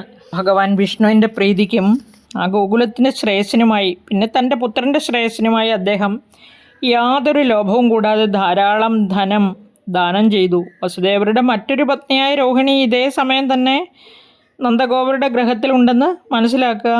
അവളും പുത്രനായ ബലരാമനോടുകൂടി സന്തുഷ്ടചിത്തയായി തന്നെ ഗോകുലത്തിൽ വസിക്കുന്നുണ്ടെന്നുള്ള കാര്യം ഓർമ്മയുണ്ടല്ലോ അല്ലേ? കൃഷ്ണൻ്റെ ആ തിരുവ് അവതാരത്തോടുകൂടി ഗോകുലം ലക്ഷ്മി ദേവിയുടെ ക്രീഡാസ്ഥാനമായി മാറിയിരിക്കുകയാണ്. അതായത് ഐശ്വര്യം കൊണ്ട് നിറഞ്ഞു കവിഞ്ഞു, സകല സ്ഥലത്തും ഐശ്വര്യം കുമിഞ്ഞുകൂടി എന്നർത്ഥം. ഒരു നാൾ നന്ദഗോപര് കംസന് വാർഷിക കപ്പം കൊടുക്കാനായിട്ട് മധുരയിലേക്ക് പോയി. അപ്പം നമുക്കറിയാം, സാമന്ത രാജാക്കന്മാരും ഗ്രാമത്തലവന്മാരും അതായത് ഗ്രാമമുഖ്യന്മാരുമെല്ലാം രാജാവിന് കപ്പം കൊടുക്കുന്ന ഏർപ്പാടുണ്ട്. ഇവിടെ പതിവ് പോലെ കപ്പം കൊടുക്കാനായി നന്ദഗോപർ മധുരയിലേക്ക് ചെല്ലുന്നു. സ്വന്തം സഹോദരനായ നന്ദൻ മധുരയിൽ വന്നതായിട്ട് അറിഞ്ഞ വസുദേവർ അദ്ദേഹത്തെ സ്വന്തം ഗ്രഹത്തിൽ ചെന്ന് കാണുകയാണ്. വസുദേവരെ കണ്ട് അത്യധികം സന്തുഷ്ടനായി നന്ദഗോപർ. രണ്ടുപേരും പരസ്പരം കെട്ടിപ്പുണർന്ന് കുശലപ്രശ്നമൊക്കെ നടത്തും. പക്ഷെ വസുദേവർക്ക് അറിയാമല്ലോ തൻ്റെ പുത്രൻ നന്ദഗോപൻ്റെ വീട്ടിലാണ് വളരുന്നതെന്ന്. ആ കുഞ്ഞിനെക്കുറിച്ചുള്ള വാർത്ത കേൾക്കാൻ ഇങ്ങനെ തുടിക്കുകയാണ് ഹൃദയം. വസുദേവർ ഇങ്ങനെ ചോദിച്ചു, എന്നിട്ട് വളരെ കാലമായല്ലോ പുത്രൻ ജനിക്കണമെന്ന ആഗ്രഹത്തോടുകൂടി അങ്ങ് കഴിയുന്നു. ഇപ്പോൾ ഉത്തമനായ പുത്രനെ ലഭിച്ചുവല്ലോ. ആ വിശേഷങ്ങളെല്ലാം എന്ന് എന്നോട് പങ്കുവയ്ക്കൂ. അങ്ങേക്കും ഗോകുലവാസികൾക്കും ഗോക്കൾക്കും എല്ലാം സുഖം തന്നെയല്ലേ? ഗോകുലത്തിൽ ഗോക്കൾക്ക് ആവശ്യമായ പുല്ലും വെള്ളമൊക്കെ ഇഷ്ടം പോലെ ലഭിക്കുന്നില്ലേ? ഇങ്ങനെ കുശലപ്രശ്നങ്ങളെല്ലാം നടത്തി സൂത്രത്തിൽ വസുദേവർ തൻ്റെ പുത്രൻ്റെ വിശേഷങ്ങളെല്ലാം കേൾക്കുകയാണ്. ആ നന്ദഗോപരിൽ നിന്നറിഞ്ഞ് വളരെയധികം സന്തോഷിക്കുകയാണ്. കൂട്ടത്തിൽ തന്നെ വസുദേവർ ഇങ്ങനെ പറയുന്നു, സമയം അത്ര നന്നല്ല. എത്രയും വേഗം ഗോകുലത്തിലേക്ക് മടങ്ങിപ്പോയാലും അങ്ങയെ ദർശിക്കാൻ കഴിഞ്ഞത് മഹാഭാഗ്യമായി. ഗോകുലത്തിൽ എന്തൊക്കെയോ ആപത്തുകൾ വരാൻ പോകുന്നത് പോലെ എനിക്ക് തോന്നുകയാണ്. അതുകൊണ്ട് പെട്ടെന്ന് തന്നെ ഗോകുലത്തിലേക്ക് മടങ്ങിയാലും എൻ്റെ കഷ്ടകാലം എന്നല്ലാതെ എന്തു പറയാൻ. എനിക്ക് ദേവകിയിൽ ജനിച്ച പുത്രന്മാരെ എല്ലാം ദുഷ്ടനായ കംസൻ കൊന്നുകളഞ്ഞു. അവസാനമുണ്ടായ പെൺകുഞ്ഞിനെ കൂടി അവൻ ഇല്ലാതാക്കി. ഈ ലോകം ഇങ്ങനെ ആയിത്തീർന്നത് എന്തുകൊണ്ടാണെന്ന് എനിക്കറിയില്ല. ഇപ്പോഴാകട്ടെ കംസൻ നവജാത ശിശുക്കളെ എല്ലാം വധിക്കാൻ ആരംഭിച്ചിരിക്കുന്നു. അതുകൊണ്ട് സുഹൃത്തെ, നീ വേഗം ഗോകുലത്തിലേക്ക് മടങ്ങിപ്പോവൂ. എന്തോ ഇതാത്തത് സംഭവിക്കാൻ പോകുന്നത് പോലെ എനിക്ക് തോന്നുന്നു. ഇപ്രകാരം പറഞ്ഞ വസുദേവർ നന്ദഗോപരെ പെട്ടെന്ന് തന്നെ ഗോകുലത്തിലേക്ക് മടക്കി അയക്കുകയാണ്. അതേസമയം ഗോകുലത്തിൽ യശോദയുടെ സമീപം പാൽ കുടിച്ച് വിശ്രമിച്ചു കൊണ്ടിരുന്ന ആ അത്ഭുത ശിശു, അതായത് നമ്മുടെ ഉണ്ണിക്കണ്ണൻ, ഇങ്ങനെ പുഞ്ചിരിച്ചുകൊണ്ട് കിടക്കുമ്പോൾ വസ്ത്രങ്ങൾ ഉലയുന്ന ശബ്ദം കേൾക്കുന്നു, പാദസരങ്ങളുടെ കിലുക്കം കേൾക്കുന്നു. എന്താണെന്നറിയാൻ ഇങ്ങനെ നോക്കുമ്പോൾ അതിസുന്ദരിയായ ഒരു യുവതി ഗോപസ്ത്രീകളുടെ ഇടയിലൂടെ നടന്ന് തൻ്റെ സമീപത്തേക്ക് വരികയാണ്. ആരാണ് ഈ മോഹിനി എന്ന് ഒന്നുകൂടെ ചുഴ്ന്നു നോക്കിയപ്പോൾ കണ്ണൻ ആ വിശ്വരൂപം കാണുകയാണ്. അത് മറ്റാരുമായിരുന്നില്ല, പൂതനയായിരുന്നു. ആ രാക്ഷസി ഗോപികമാരുടെ കണ്ണ് വെട്ടിക്കാൻ വേണ്ടി സുന്ദരിയായ സ്ത്രീയുടെ വേഷം ധരിച്ച് വന്നിരിക്കുകയാണ്. അവളുടെ സൗന്ദര്യത്തിൽ മയങ്ങി ഗോപികമാർ വരെ സംസാരിക്കാൻ കഴിയാതെ നിന്നു. അതായത് പൂതന ഒരു സുന്ദരിയായ സ്ത്രീയുടെ രൂപം കൊണ്ടുവന്നിരിക്കുകയാണ് നന്ദഗ്രഹത്തിലേക്ക്. ആ സമൃദ്ധമായ കേശഭാരം, അതിങ്ങനെ മുല്ലപ്പൂക്കളൊക്കെ സുഗന്ധം നിറഞ്ഞ പൂക്കൾ കൊണ്ട് അലങ്കരിച്ചിരിക്കുന്നു. ആ മുടി ഇങ്ങനെ അഴിഞ്ഞുലഞ്ഞിങ്ങനെ നിതമ്പം മറഞ്ഞു കിടക്കുന്നു. മന്ദം നടന്ന് വളരെയധികം സുന്ദരിയാണെന്ന് പറഞ്ഞുവല്ലോ. അങ്ങനെ മനോഹരമായ വസ്ത്രങ്ങളും ആഭരണങ്ങളും ധരിച്ച് ആരെയും മയക്കുന്ന വശ്യമായ മന്ദഹാസത്തോടുകൂടി അവളെ കണ്ട ഒന്ന് തൊട്ടു നോക്കാൻ ഗോപികമാർക്ക് വരെ തോന്നിയെന്നാണ് പറഞ്ഞിരിക്കുന്നത്. അവൾ ആരെ കാണാൻ വന്നതാണ്? ലക്ഷ്മി ദേവി വന്നതാണോ എന്ന് തന്നെ എല്ലാവരും സംശയിക്കുകയാണ്. നന്ദഗ്രഹത്തിലേക്ക് പൂതന ഇങ്ങനെ ഭസ്മത്തിൽ മൂടിയ അഗ്നി പോലെ വന്നു എന്നാണ് പറഞ്ഞിരിക്കുന്നത്. ആ മെത്തമേൽ ശയിക്കുന്ന ഭഗവാൻ കണ്ണനെ കണ്ട്, ആ വിശ്വാത്മാവായ ഭഗവാനെ കണ്ട് ഇവള് ഇങ്ങനെ വരികയാണ്. ഇപ്പം ശരിയാക്കാം എന്ന് കണ്ണനും വിചാരിച്ചു. കണ്ണൻ കണ്ണടച്ചു കിടന്നു പൂതനയെ കണ്ടിട്ട്, ഒന്നും അറിയാത്ത പോലെ. കയറാണെന്ന് കരുതി സർപ്പത്തെ എടുക്കുന്നത് പോലെ അവൾ കണ്ണനെ എടുത്ത് മടിയിലേക്ക് വെച്ചു. മറ്റാർക്കും ഒന്നും ചെയ്യാൻ കഴിഞ്ഞില്ല. ഗോപികമാരെല്ലാം ഇവളുടെ സൗന്ദര്യത്തിൽ മയങ്ങി, ഇവളുടെ ആ ഭാവഹാവാദികളിലും മന്ദഹാസത്തിലും എല്ലാം മയങ്ങി ഒന്നും മിണ്ടിയില്ല. നമ്മളാരെങ്കിലും ആണെങ്കിൽ എന്തു ചെയ്യും? കുഞ്ഞിനെ എടുക്കാൻ വന്നാൽ നമ്മളും അങ്ങനെയൊക്കെ തന്നെയല്ലേ, തടയാനൊന്നും ശ്രമിക്കില്ല. നേരെ മറിച്ച് ഒരു ഭിക്ഷക്കാരി അതുപോലെ ഉള്ളവരെ വന്നെടുത്താൽ നമ്മൾ തടയാൻ ശ്രമിക്കും. ഇതിപ്പോൾ ഒരു നല്ല ഉന്നത കുലജാതയായ ഒരു സുന്ദരി വന്ന് കുഞ്ഞിനെ എടുക്കുന്നു, എങ്ങനെ തടയാൻ കഴിയും? അതുകൊണ്ട് തന്നെ ആരും തടഞ്ഞില്ല. അവൾ കുഞ്ഞിനെ എടുത്ത് സ്വന്തം മുലയൂട്ടാൻ തുടങ്ങി. അവിടെ ഒരു വിരോധാഭാസമുണ്ട്. മറ്റുള്ള സ്ത്രീകളുടെ സ്ഥാനം ആരെങ്കിലും കൊടുക്കുമോ? സ്വന്തം അമ്മിഞ്ഞപ്പാലല്ലാതെ സ്വന്തം അമ്മയുടെ അമ്മിഞ്ഞപ്പാൽ മാത്രമേ കുടിക്കൂ അല്ലേ? എന്തെങ്കിലും ഒഴിച്ചുകൂടാൻ പറ്റാത്ത ഒരു പ്രത്യേക സാഹചര്യം വന്നാൽ മാത്രമേ നമ്മൾ മറ്റ് സ്ത്രീകളുടെ അമ്മിഞ്ഞ കുടിക്കാൻ സമ്മതിക്കുകയുള്ളൂ. ഇവിടെ പൂതന വന്നു, തൻ്റെ മുലകൾ കണ്ണനെ ഊട്ടാൻ തുടങ്ങി. ഉടനെ തന്നെ ഭഗവാൻ അവളുടെ പ്രാണങ്ങളെ കൂടെ വലിച്ചെടുക്കാൻ തുടങ്ങി. പ്രാണവേദന കൊണ്ട് പിടഞ്ഞ പൂതന എന്നെ വിടൂ വിടൂ എന്ന് പറഞ്ഞ് കരഞ്ഞ് കണ്ണനെ തട്ടി മാറ്റാൻ ശ്രമിക്കുന്നുണ്ട്. കണ്ണനാകട്ടെ അതൊന്നും ഗവനിക്കാതെ അവളുടെ 2 മുലകളും മാറി മാറി വലിച്ചു കുടിച്ചുകൊണ്ടിരുന്നു. ആ മുലകൾ കുടിക്കുന്നു എന്ന വ്യാജേന അവളുടെ ജീവനെ തന്നെയാണ് വലിച്ചെടുക്കുന്നത്. അവസാനം അവൾ കൈകാലുകൾ നിലത്തടിച്ച് ശരീരം വിയർത്ത് അലറിക്കൊണ്ട് ഭൂമിയിൽ മറിഞ്ഞു വീണു. ഇവളുടെ ഈ അലർച്ച 8 ദിക്കിലും മുഴങ്ങി. ഗ്രഹങ്ങളും ഭൂമിയുമെല്ലാം കുലങ്ങി, പർവ്വതങ്ങൾ വിറച്ചു. അവളുടെ ശബ്ദം കേട്ട് ജനങ്ങളാകെ ഭയന്ന് വിറച്ച് ഗോകുലത്തിലേക്ക് ഓടി വരാൻ തുടങ്ങി. അതായത് വജ്രായുധമേറ്റ് മറിഞ്ഞു വീണ വൃത്രാസുരനെ പോലെ അവൾ തൻ്റെ ഭീമാകാരമായ സ്വരൂപത്തോടുകൂടി കൈകാലുകളും മുടിയുമെല്ലാം പരത്തി അങ്ങനെ ചത്തു വീഴുകയാണ്. ശബ്ദം കേട്ട് ഓടി വന്ന ഗോപന്മാരും ഗോപസ്ത്രീകളുമെല്ലാം കാണുന്നത് കണ്ണൻ ആ പൂതനയുടെ മുകളിൽ, അതായത് ഒരു അഞ്ജന ശൈലത്തിൻ്റെ മുകളിൽ ഒരു പവിഴം, അതായത് നീലരത്നം പോലെ ശോഭിച്ചിരിക്കുന്ന കണ്ണനെയാണ് എല്ലാവരും കാണുന്നത്. അവൾ ഭൂമിയിൽ പതിച്ചപ്പോഴുണ്ടായ ആഘാതം കൊണ്ട് വളരെയധികം ദൂരെ വരെ വൃക്ഷങ്ങൾ കൂടി നിലംപരിശായി താഴെ വീണു, പാറക്കല്ലുകളെല്ലാം പിളർന്നു വീണു. അതുപോലെ ഇങ്ങനെ അവളുടെ ആ കിടക്കുന്ന കിടപ്പ് കണ്ടാൽ ഗുഹ പോലെയാണ് അവളുടെ നാസാദ്വാരങ്ങൾ കാണപ്പെടുന്നത്. പാറക്കെട്ട്, ഒരു വലിയ പാറ പോലെയാണ് അവൾ കാണപ്പെടുന്നത്. ഇങ്ങനെ മണൽത്തിട്ട പോലെ കൈകാലുകൾ, കിണർ പോലെയുള്ള കണ്ണുകൾ, ജലം വറ്റിയ തടാകം പോലെ ആ ഉദരപ്രദേശം. അവളുടെ ആ ഘോര ശരീരം കണ്ട് ഗോപീജനങ്ങളെല്ലാം ഭയന്ന് വിറച്ചു. ആ പർവ്വതാകാരമായ ശരീരത്തിന് മുകളിൽ ഭാവഭേദങ്ങളൊന്നുമില്ലാതെ, പേടിയൊന്നുമില്ലാതെ മുട്ടിലിഴയുന്ന കണ്ണനെ അവർ കണ്ടു. ഇവരെല്ലാം ഓടിച്ചെന്ന് കണ്ണനെ എടുത്തുകൊണ്ടുവന്നു. അനന്തരം അവർ കൃഷ്ണനെ പശുവിൻ പാൽ കൊണ്ടൊഴിഞ്ഞു, ഗോമൂത്രം കൊണ്ട് കുളിപ്പിച്ചു.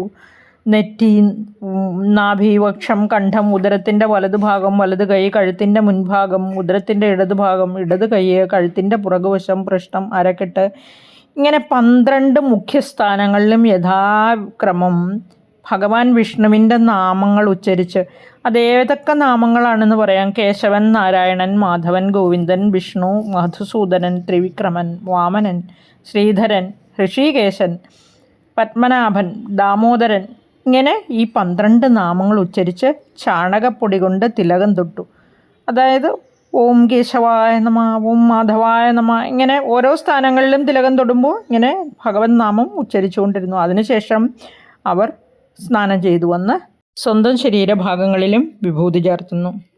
ഇങ്ങനെ ഭഗവത് നാമം ഉച്ചരിച്ചുകൊണ്ട് വിഭൂതി ചാർത്തുന്നതിനാൽ രാക്ഷസന്മാർ, കുഷ്മാണ്ഡർ, അതായത് ബാലപീഡ, ഗ്രഹദോഷം, ഭൂതപ്രേത പിശാചുക്കളിൽ നിന്നുള്ള ഉപദ്രവം, യക്ഷരക്ഷസുകളിൽ നിന്നുള്ള ഉപദ്രവം, അതുപോലെ തന്നെ ഓരോ ജ്യേഷ്ഠ, പൂതന, മാതൃക, ഇങ്ങനെ ദേഹപ്രാണേന്ദ്രിയങ്ങളെ നിരന്തരം ഉപദ്രവിക്കുന്ന, ഉന്മാദാവസ്ഥ ഉണ്ടാക്കുന്ന, അതുപോലെ അപസ്മാരം, സ്വപ്നദോഷം, ഇങ്ങനെയുള്ള എല്ലാ ദ്രോഹങ്ങളും ദോഷങ്ങളും ശമിക്കുമെന്നാണ് പറഞ്ഞിരിക്കുന്നത്. എല്ലാ തരത്തിലുള്ള പീഡകളെയും ഭയങ്ങളെയും ദോഷങ്ങളെയും ശമിപ്പിക്കാൻ കഴിവുള്ളതാണ് ഭഗവത് നാമോച്ചാരണം. ഗോപന്മാർ അനന്തരം പൂതനയുടെ ശരീരം വെട്ടിക്കീറി ചിതയൊരുക്കി കത്തിക്കുന്നു. അങ്ങനെ ദഹിപ്പിക്കുന്ന സമയത്ത് നാലുപാടും വല്ലാത്തൊരു സുഗന്ധം വ്യാപിക്കുകയാണ്. അതങ്ങനെ പരന്നൊഴുകുകയാണ്. മറ്റെവിടെ നിന്നുമല്ല, കത്തിയമരുന്ന ചിതയിൽ നിന്നുമാണത്. അതായത് ഭഗവാന്റെ സ്പർശനത്താൽ തന്നെ അവൾക്ക് മോക്ഷം കിട്ടി. ഭഗവാന്റെ സ്പർശനത്താൽ അവൾക്ക് ആ മോക്ഷം കിട്ടിയത് കൊണ്ട് തന്നെ അവളുടെ ശരീരത്തിൽ നിന്നും ശ്രേഷ്ഠമായ ഗന്ധവും ഉയർന്നു പൊങ്ങിക്കൊണ്ടിരുന്നു. കൃഷ്ണൻ സർവ്വപാപങ്ങളും മുലപ്പാൽ എന്ന പോലെ അവളിൽ നിന്ന് വലിച്ചെടുത്തു. അങ്ങനെ പാപഹീനമായി തീർന്നു അവളുടെ ശരീരം. നാം മനസ്സിലാക്കേണ്ടത് ഭഗവത് നാമോച്ചാരണത്താലും ഭഗവത് സ്പർശനത്താലും ഭഗവത് ദർശനത്താലും എല്ലാ പാപങ്ങളും അസ്തമിച്ച് സുഗന്ധപൂരിതമായി തീരും നമ്മുടെ ജീവിതവും എന്ന് മനസ്സിലാക്കണം. ഈ രാക്ഷസിയുടെ ശരീരത്തിൽ നിന്നും ഇതുപോലൊരു സുഗന്ധം എങ്ങനെ വ്യാപിക്കുന്നു എന്ന് ഗോപന്മാർ അത്ഭുതപ്പെടുകയാണ്. ആ ഗോപികമാരിൽ നിന്ന് ഈ പൂതനയുടെ ആഗമനവും മരണവും അത് എല്ലാം കേട്ടറിഞ്ഞ് അവർക്ക് അത്യധികമായ ആശ്ചര്യമുണ്ടായി. അതുപോലെ തന്നെ നന്ദഗോപനും ഇതെല്ലാം അറിഞ്ഞപ്പോൾ വളരെയധികം ആശ്ചര്യപ്പെട്ടു. ഈ ദുർനിമിത്തത്തെക്കുറിച്ചാണല്ലോ വസുദേവർ തനിക്ക് മുന്നറിയിപ്പ് തന്നത് എന്ന് നന്ദഗോപർ വളരെയധികം ആശ്ചര്യപ്പെടുകയാണ്. ഒരു ദിവസം അമ്മയായ യശോദ ഗൃഹജോലികളൊക്കെ ചെയ്യുന്നതിനിടയ്ക്ക് കരയുന്ന കണ്ണന് പാൽ കൊടുത്ത് താഴെ കിടത്തി മറ്റു കുഞ്ഞുങ്ങളെ നോക്കാൻ ഏൽപ്പിച്ചിട്ട് വീണ്ടും തൻ്റെ ജോലികളിൽ വ്യാപൃതയായി. കണ്ണനാകട്ടെ പാൽ കുടിച്ച് മതിയാകാഞ്ഞിട്ടോ എന്തോ വീണ്ടും കൈകാലിട്ടടിച്ച് കരയാൻ തുടങ്ങി. യശോദയാകട്ടെ കരച്ചിൽ വകവയ്ക്കാതെ തന്നെ തൻ്റെ ജോലികളിൽ മുഴുകി. ഈ സമയം കണ്ണൻ്റെ തൃപ്പാദങ്ങൾ അവിടെ അടുത്തുണ്ടായിരുന്ന ഒരു ശകടത്തിൽ മുട്ടുകയും തൽക്ഷണം അത് കഷ്ണം കഷ്ണമായി നുറുങ്ങി. ഈ യശോദ കേൾക്കുന്നത് ഈ ശകടം പൊടിയുന്ന ശബ്ദമാണ്, മരക്കഷ്ണങ്ങൾ ഇങ്ങനെ വീണുടയുന്നത് പോലെ. ഇത് കേട്ട് ഗോപികമാരും ഗോപന്മാരും എല്ലാം ഓടി വരുന്നു. അവിടെ ഉണ്ടായിരുന്ന കുട്ടികൾ, അതായത് കണ്ണന് ചുറ്റും കുറേ കുട്ടികളുണ്ടായിരുന്നു. ആ കുട്ടികൾ ഇങ്ങനെ പറഞ്ഞു, ഈ കുഞ്ഞിൻ്റെ കാൽ തട്ടിയായി ഈ ശകടം എന്നാൽ വണ്ടി എന്നാണ് കേട്ടോ തകർന്നത്. അതായത് ഈ വണ്ടി തകർന്നത് കുഞ്ഞിൻ്റെ കാൽ തട്ടിയാണെന്ന്. ഭഗവാന്റെ മാഹാത്മ്യത്തെക്കുറിച്ച് അറിയാത്തവർക്ക് ഈ കേട്ടതിൽ സംശയം തോന്നി. അവർ അതിനെ അവഗണിക്കുകയും ചെയ്തു. ആ ശകടാസുരൻ ആയിരുന്നു കണ്ണനെ ഇല്ലാതാക്കുന്നതിനായിട്ട് ഈ ശകടമായിട്ട് വന്നു നിന്നിരുന്നത്. ആ അസുരനെയാണ് ഭഗവാൻ ഇപ്രകാരം തൻ്റെ കാൽ കൊണ്ട് തട്ടി ഉടച്ച് കൊന്നത്. ഇത്രയും ആയപ്പോൾ യശോദ ഓടി വന്ന് കരഞ്ഞുകൊണ്ടിരുന്ന കണ്ണനെ വാരിയെടുത്ത് ഉമ്മ വെച്ച് മുലയൂട്ടുന്നു. ഇങ്ങനെയെല്ലാം സംഭവിക്കുന്നത് ഗ്രഹപ്പിഴ കൊണ്ടാണെന്ന് യശോദ വിചാരിക്കുകയാണ്. അവൾ ബ്രാഹ്മണരെ എല്ലാം വരുത്തുന്നു, വേണ്ടതായ കർമ്മങ്ങളെല്ലാം ചെയ്യുന്നു. സർവദോഷ ശാന്തിക്കായി അവരെ കൊണ്ട് ഹോമം നടത്തി അനുഗ്രഹം വാങ്ങിക്കുന്നു. ഈ ഭഗവത് സ്പർശനത്താൽ തന്നെ ശകടാസുരനും മോക്ഷം ലഭിക്കുകയാണ്. ശകടാസുരൻ്റെ പൂർവ്വജന്മത്തെക്കുറിച്ചും ഞാൻ നാരായണീയത്തിൽ പറഞ്ഞിട്ടുണ്ട്. പതിവ് പോലെ യശോദ കണ്ണനെ എടുത്തുകൊണ്ട് നടക്കുന്നു. കണ്ണന് ഭാരം വർദ്ധിച്ചു വരുന്നതായിട്ട് തോന്നുകയാണ്. ഉടനെ കണ്ണനെ തൊട്ടിലേക്ക് കിടത്തുകയാണ്. പതിവ് പോലെ മറ്റു കുഞ്ഞുങ്ങളെ കണ്ണനെ നോക്കാൻ ഏൽപ്പിച്ചിട്ട് യശോദ തൻ്റെ ജോലികളിൽ മുഴുകുന്നു. ഇതേ സമയം ആ തൃണാവർത്തൻ ചുഴലിക്കാറ്റിൻ്റെ രൂപത്തിൽ വരികയാണ്. ചുഴലിക്കാറ്റ് അടിക്കുമ്പോൾ നമുക്കറിയാം കാറ്റ് ശക്തിയായി വീശും. ഒരു ഹുങ്കാര ശബ്ദത്തോടു കൂടി തന്നെ പൊടിപടലങ്ങളെല്ലാം ഉയർന്ന് ചുറ്റും പരന്നു പൊങ്ങി പരസ്പരം കാണാനാകാത്ത അവസ്ഥ എങ്ങുമുണ്ടായി. ശക്തിയായി കാറ്റടിച്ചു കൊണ്ടിരിക്കുകയാണ്. ആ ചുഴലിക്കാറ്റ് തൊട്ടിലോടുകൂടി കണ്ണനെ എടുത്ത് മുകളിലേക്ക് ഉയർത്തിക്കൊണ്ടുപോകുന്നു. കണ്ണൻ കണ്ടു തൃണാവർത്തൻ തന്നെ ഉയർത്തിക്കൊണ്ടുപോകുന്നത്. ഒട്ടും മടിച്ചില്ല. 2 കൈകളും ചേർത്ത് അസുരൻ്റെ കഴുത്തിൽ മുറുകെ പിടിച്ചു. കണ്ണൻ്റെ പിടി വിടുവിക്കാൻ ശ്രമിക്കുന്നുണ്ട്. കണ്ണനാകട്ടെ അസുരൻ്റെ കഴുത്തിൽ മുറുക്കി പിടിക്കാൻ ശ്രമിച്ചു. പിടിവിടുന്നില്ല. മുക്തനാകാൻ സ്വയം ശ്രമിക്കുന്നുണ്ട് എങ്കിലും കണ്ണൻ അവനെ മുക്തനാകാൻ സമ്മതിച്ചില്ല.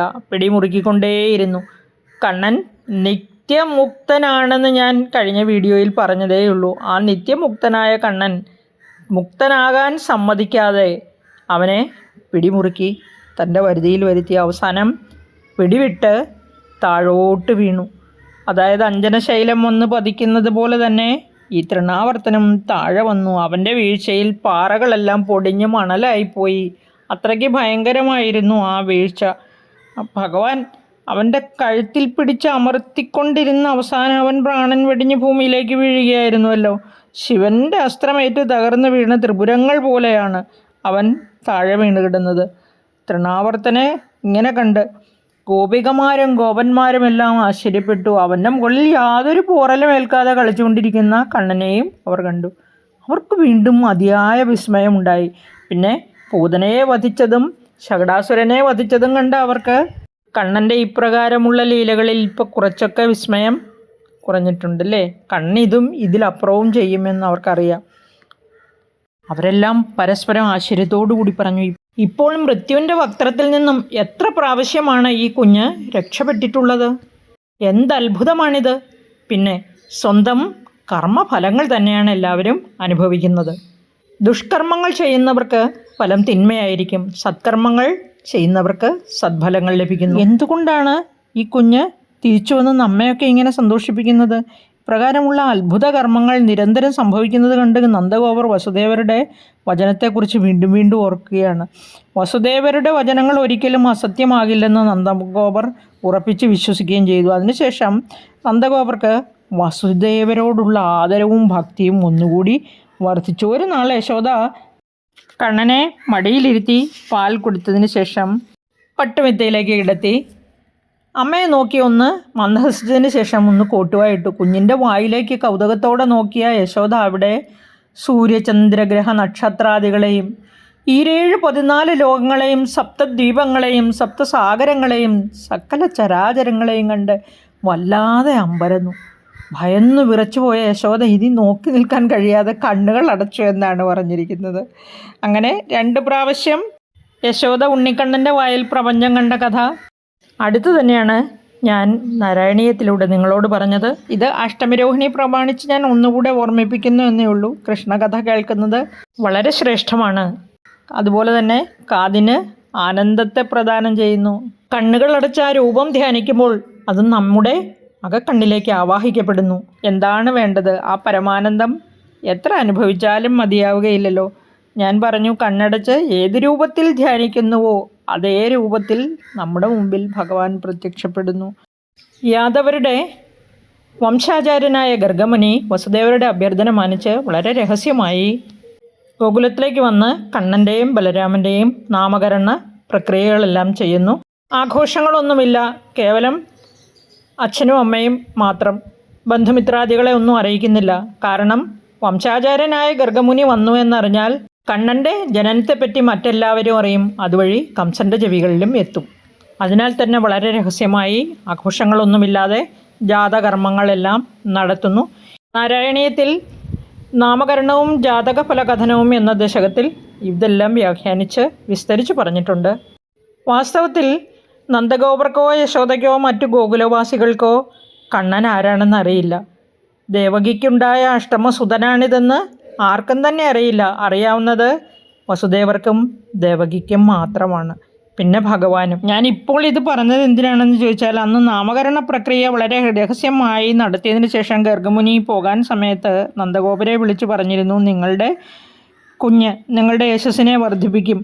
ഗോകുലവാസികളെയും ഗോക്കളെയും ആനന്ദിപ്പിക്കുന്ന ഈ ബാലൻ നിമിത്തം നിങ്ങളുടെ സർവ്വ ദുഃഖങ്ങൾക്കും അറുതിയുണ്ടാകും. പണ്ട് രാജ്യം അനാഥമായി തീർന്നപ്പോൾ ഈ കുമാരൻ ജനിച്ച് ശത്രുക്കളെ നിഗ്രഹിച്ച് സജ്ജനങ്ങളെ കാത്തു രക്ഷിക്കുകയുണ്ടായി. വിഷ്ണു ഭക്തന്മാരെ ഇല്ലാതാക്കുവാൻ അസുരന്മാർക്ക് സാധിക്കാത്തതുപോലെ ഇവനെ സ്നേഹിക്കുന്നവരെ പരാജയപ്പെടുത്തുവാൻ ഒരു ശത്രുവിനും സാധിക്കില്ല. ഐശ്വര്യം, കീർത്തി, പ്രഭാവം മുതലായവ കൊണ്ട് ഇവൻ സാക്ഷാൽ നാരായണന് സമനാണ്. അതുകൊണ്ട് അങ്ങിവനെ യഥാവിധി പരിപാലിച്ചു വളർത്തണം. ഇപ്രകാരം ഗർഗമുനി പറഞ്ഞ ഉപദേശം നന്ദഗോപർ വീണ്ടും വീണ്ടും ഓർക്കുകയാണ്. ഇപ്പോൾ ആകട്ടെ അസുരന്മാർ, പൂതന വന്നു, ശകടാസുരൻ വന്നു, തൃണാവർത്തൻ വന്നു. ഇനിയും എന്തെങ്കിലുമൊക്കെ ആപത്ത് വരുമോ എന്ന് നന്ദഗോപർ ഇങ്ങനെ പരിഭ്രമിക്കുന്നുണ്ട്. കണ്ണനാകട്ടെ ഇതെല്ലാം തൻ്റെ ഉൾക്കണ്ണുകൊണ്ട് കാണുന്നുണ്ട്. ഇനി അടുത്തത് അമ്മയായ യശോദ കണ്ണനെ ഉരലിൽ കെട്ടിയിടുന്നതും കണ്ണൻ്റെ വികൃതികളുമെല്ലാം ഞാൻ 2 ദിവസം മുമ്പ് അപ്ലോഡ് ചെയ്ത ഉലൂഖല ബന്ധനത്തിൽ പറഞ്ഞിട്ടുണ്ട്. ഇനിയും അസുരന്മാരുടെ വരവുണ്ടാവുമെന്ന് നമുക്കറിയാം. ഈ രാമനും കൃഷ്ണനും, അതായത് ബലരാമനും ശ്രീകൃഷ്ണനും മുട്ടുകുത്തി നടന്ന് ചെളിയിലും പൊടിയിലുമൊക്കെ ഇഴഞ്ഞു നടന്ന് ജനങ്ങളെ കാണുമ്പോൾ ഭയന്ന് വിറച്ചവരെ പോലെ അമ്മമാരുടെ അടുക്കിലേക്ക് ഓടും. അപ്പോൾ അവരാകട്ടെ കുഞ്ഞുങ്ങളെ വാരിയെടുത്ത് വാത്സല്യത്തോടെ മുലപ്പാൽ നൽകും. അവർക്ക് ആനന്ദം നൽകുവാൻ എന്ന മട്ടിൽ അവർ രണ്ടും നല്ല കൊച്ചരി പല്ലുകൾ കാട്ടിച്ചിരിക്കും. പിച്ച വെച്ച് നടക്കാറായപ്പോൾ പശുക്കുട്ടികളുടെ വാലിൽ പിടിച്ച് വലിക്കും. പൂച്ചയുടെയും പട്ടിയുടെയും പൂമ്പാറ്റയുടെയും മറ്റ് ജീവികളുടെ എല്ലാം പുറകെ ഓടും. വെള്ളത്തിനെയോ തീനെയോ ഒന്നും അവർക്ക് ഒരു ഭയവുമില്ല. എല്ലാ കുഞ്ഞുങ്ങളും അങ്ങനെ തന്നെ അല്ലേ? തീ കത്തി ജ്വലിക്കുന്നത് കണ്ടാൽ നല്ല ശോഭയാണ്. അതിനടുത്തേക്ക് അടുക്കുമ്പോൾ ചൂട് വന്നാൽ പോലും പൊള്ളും എന്നുള്ള ആ തിരിച്ചറിവ് കുഞ്ഞുങ്ങൾക്കില്ല. എല്ലാ ഭവനങ്ങളിലും സംഭവിക്കുന്ന കാര്യമാണത്. നിലവിളക്ക് കത്തിച്ച് വയ്ക്കുമ്പോൾ കൊച്ചു കുഞ്ഞുങ്ങളുണ്ടെങ്കിൽ തൊടാൻ ശ്രമിക്കും. ഇവിടെയോ അതുപോലെ തന്നെ ഈ കണ്ണന്മാർക്ക് ഒന്നിനെയും ഒരു ഭയവും ഉണ്ടായിരുന്നില്ല. നന്ദനും യശോദയ്ക്കും മാത്രമല്ല, എല്ലാ ഗോകുലവാസികൾക്കും, എല്ലാ ഗോപന്മാർക്കും ഗോപികമാർക്കും അവർ ആനന്ദത്തെ പകർന്നു നൽകിക്കൊണ്ട് ബലരാമനും ശ്രീകൃഷ്ണനും ഗോകുലത്തിൽ അങ്ങനെ നിറഞ്ഞു നിന്നു. കണ്ണൻ്റെ വികൃതികൾ കണ്ണിന് ആനന്ദകരമായിരുന്നുവെങ്കിൽ കൂടി ഇത് ഇടയ്ക്കിടയ്ക്ക് സഹിക്കാൻ പറ്റാതെ വരുമായിരുന്നു. അതുകൊണ്ട് തന്നെ ഒരു ദിവസം ഗോകുലത്തിലെ സ്ത്രീകളെല്ലാവരും കൂടി ഒരുമിച്ച് കൂടിയിട്ട് യശോദയോട് പറഞ്ഞു, ദേവി, കണ്ണൻ്റെ വികൃതികൾ എന്തെല്ലാമെന്ന് അറിയുന്നുണ്ടോ? കണ്ണൻ രാവിലെ തന്നെ ഞങ്ങളുടെ തൊഴുത്തിൽ വന്ന് കിടാങ്ങളെ എല്ലാം അഴിച്ചുവിടും. എന്തെങ്കിലും പറഞ്ഞാലാകട്ടെ ചിരിച്ചുകൊണ്ട് നിൽക്കും. ചിലപ്പോൾ തൈരും പാലും ഒക്കെ ആരും അറിയാതെ കട്ട് തിന്നും. ശേഷിക്കുന്നത് പൂച്ചകൾക്കും കൊടുക്കും. അവയ്ക്ക് മതിയായില്ലെങ്കിൽ പാത്രങ്ങളൊക്കെ തച്ചുടയ്ക്കും. ഒന്നും കിട്ടിയില്ലെങ്കിൽ ഉറങ്ങിക്കിടക്കുന്ന കുഞ്ഞുങ്ങളെ ചെന്നുണർത്തി കരയിപ്പിക്കും. ഞങ്ങൾ വേറെ വല്ല ജോലിയും ചെയ്തുകൊണ്ടിരിക്കുന്നതൊക്കെ നോക്കി വീട്ടിനകത്ത് കയറി ഉറിയിൽ തൂക്കിയിട്ടിരിക്കുന്ന പാൽക്കുടം കുത്തി ദ്വാരമുണ്ടാക്കി പാൽ കുടിക്കും. കൈകൊണ്ട് എത്തുന്നില്ലെങ്കിൽ പീഠത്തിന്മേലോ ഉരലിന്മേലോ കയറി നിൽക്കും. ഞങ്ങൾ വല്ലതും പറഞ്ഞു പോയാൽ എതിർത്ത് എന്തെങ്കിലും ധാർഷ്ട്യവാക്കുകൾ പറയും. വൃത്തിയാക്കിയിട്ടിരിക്കുന്ന ഞങ്ങളുടെ വീടെല്ലാം മൂത്രമൊഴിച്ചോ മറ്റോ വൃത്തികേടാക്കും. ഇത് കേട്ട യശോദ കണ്ണനെ നോക്കി പാവം പേടിച്ച് വിറച്ച് നിൽക്കുകയാണ്. യശോദയ്ക്ക് വിശ്വസിക്കാൻ കഴിഞ്ഞില്ല. പാവം തൻ്റെ കണ്ണനെ പറ്റിയാണോ ഇവരെല്ലാം ഇങ്ങനെ പറയുന്നത് എന്ന് വിചാരിച്ചു. ഇങ്ങനെ ഭയന്ന് നിൽക്കുന്ന തൻ്റെ പൊന്നോമനെ നോക്കി ഒന്നും പറയാൻ യശോദയ്ക്ക് തോന്നിയില്ല. അതുകൊണ്ട് തന്നെ യശോദ ഒന്നും മിണ്ടിയില്ല. ഒരു ദിവസം കൂട്ടുകാരോടുകൂടി കളിച്ചുകൊണ്ടിരിക്കുകയായിരുന്നു. വെണ്ണയും പാലും ഒന്നും ആർക്കും പങ്കുവച്ചില്ല. കണ്ണൻ തന്നെ കയ്യിൽ കിട്ടിയതെല്ലാം കഴിക്കാൻ തുടങ്ങി. ഇത് കണ്ട് കൂട്ടുകാർക്കെല്ലാം കണ്ണനോട് ദേഷ്യമായി. അവരൊരു കാര്യം ചെയ്തു. യശോദയോട് ചെന്ന് പറഞ്ഞു, ഈ കണ്ണൻ മണ്ണ് വാരി തിന്നിരിക്കുന്നു. ഇത് കേട്ട് യശോദയ്ക്ക് ദേഷ്യം വന്നു. കുനിഞ്ഞ് 2 കൈയും കൂട്ടിപ്പിടിച്ചിട്ട് കണ്ണനോട് ചോദിച്ചു, മണ്ണ് തിന്നോ എന്ന്. 2 കൈയിലും കൂട്ടിപ്പിടിച്ചിരിക്കുകയല്ലേ, എന്തിനാ നീ മണ്ണ് തിന്നത്? എൻ്റെ ജ്യേഷ്ഠനും കൂട്ടുകാരും കളവ് പറയുന്നതാണോ? ഇത് കേട്ട് കണ്ണൻ ഭയന്ന് വിറച്ച് ഇപ്രകാരം മറുപടി പറയുകയാണ്, അമ്മേ, ഞാൻ മണ്ണ് തിന്നിട്ടില്ല. ഇവർ കളവ് പറയുക. അവരെന്നെ തല്ലി ഉള്ളിക്കാൻ വേണ്ടി പറയുന്നതാണ്. എൻ്റെ അമ്മയ്ക്ക് എന്നെ അറിയില്ലേ? ഞാൻ വാ തുറന്ന് കാണിക്കാം, അമ്മയ്ക്ക് വേണമെങ്കിൽ നോക്കിക്കോ. ഇത്രയും പറഞ്ഞ് കണ്ണൻ വാ തുറന്ന് കാണിച്ചു. കണ്ണൻ്റെ വായിൽ നോക്കിയ യശോദ അവിടെ ഈ 14 ലോകങ്ങളെയും സൂര്യചന്ദ്രാഗ്നികളെയും സർവഗ്രഹ നക്ഷത്രാദികളെയും സപ്തദീപങ്ങളും സപ്തസാഗരങ്ങളും പഞ്ചഭൂതങ്ങളും പഞ്ചതന്മാത്രകളും എന്നു വേണ്ട സകല ചരാചരങ്ങളെയും കണ്ട് അമ്പരന്ന് നിന്നുപോയി. സ്ഥലകാല ബോധം നഷ്ടപ്പെട്ടു. ജീവൻ, കാലം, സ്വഭാവം, കർമ്മം, അന്തരംഗം ഇവയെല്ലാത്തിനോടും കൂടി ശരീരങ്ങളെയും തന്നെയും ഗോകുലത്തെയും അതുപോലെ ഭഗവാന്റെ പല പല അവതാരങ്ങളെയും ആ 14 ലോകങ്ങളിലും ഓരോരോ രൂപത്തിൽ ഭഗവാനെ ദർശിക്കുകയാണ് യശോദ. യശോദ ഭയന്ന് വിറച്ചുപോയി. ഞാനീ കാണുന്നത് സത്യമാണോ അതോ സ്വപ്നമാണോ? മനസ്സ്, വാക്ക്, ശരീരം, കർമ്മം മുതലായവ കൊണ്ടൊന്നും പ്രാപിക്കാൻ കഴിയാത്തതും ഈ വിശ്വത്തിൻ്റെ ഉത്ഭവം, സ്ഥിതി, ലയം എന്നിവയ്ക്ക് കാരണമായി വർത്തിക്കുന്നതുമായ ആ പരബ്രഹ്മസ്വരൂപത്തെ ഞാൻ ഭജിക്കുന്നു എന്ന് പറഞ്ഞു യശോദ ഭജിക്കാൻ തുടങ്ങി. യാതൊരുവൻ്റെ മായ നിമിത്തമാണോ എനിക്ക്? ഞാൻ യശോദയാണ്, ഞാൻ നന്ദഗോപരുടെ പത്നിയാണ്, ഇതെൻ്റെ വീടാണ്, ഈ ഗോക്കൾ എൻ്റേതാണ്, ഇങ്ങനെയെല്ലാം ഉള്ള ചിന്തകൾ ഉണ്ടാകുന്നത്. ആ പരമാത്മാവിനെ ഞാൻ നമിക്കുന്നു.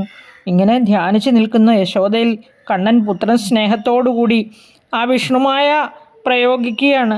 ആ യോഗമായ ശക്തിയെ തന്നെ പ്രയോഗിച്ച് യശോദയെ പൂർവ്വസ്മൃതിയിലേക്ക് കൊണ്ടുവരികയാണ്. ഉടനെ തന്നെ താൻ കണ്ടതെല്ലാം യശോദ മറന്നുപോയി.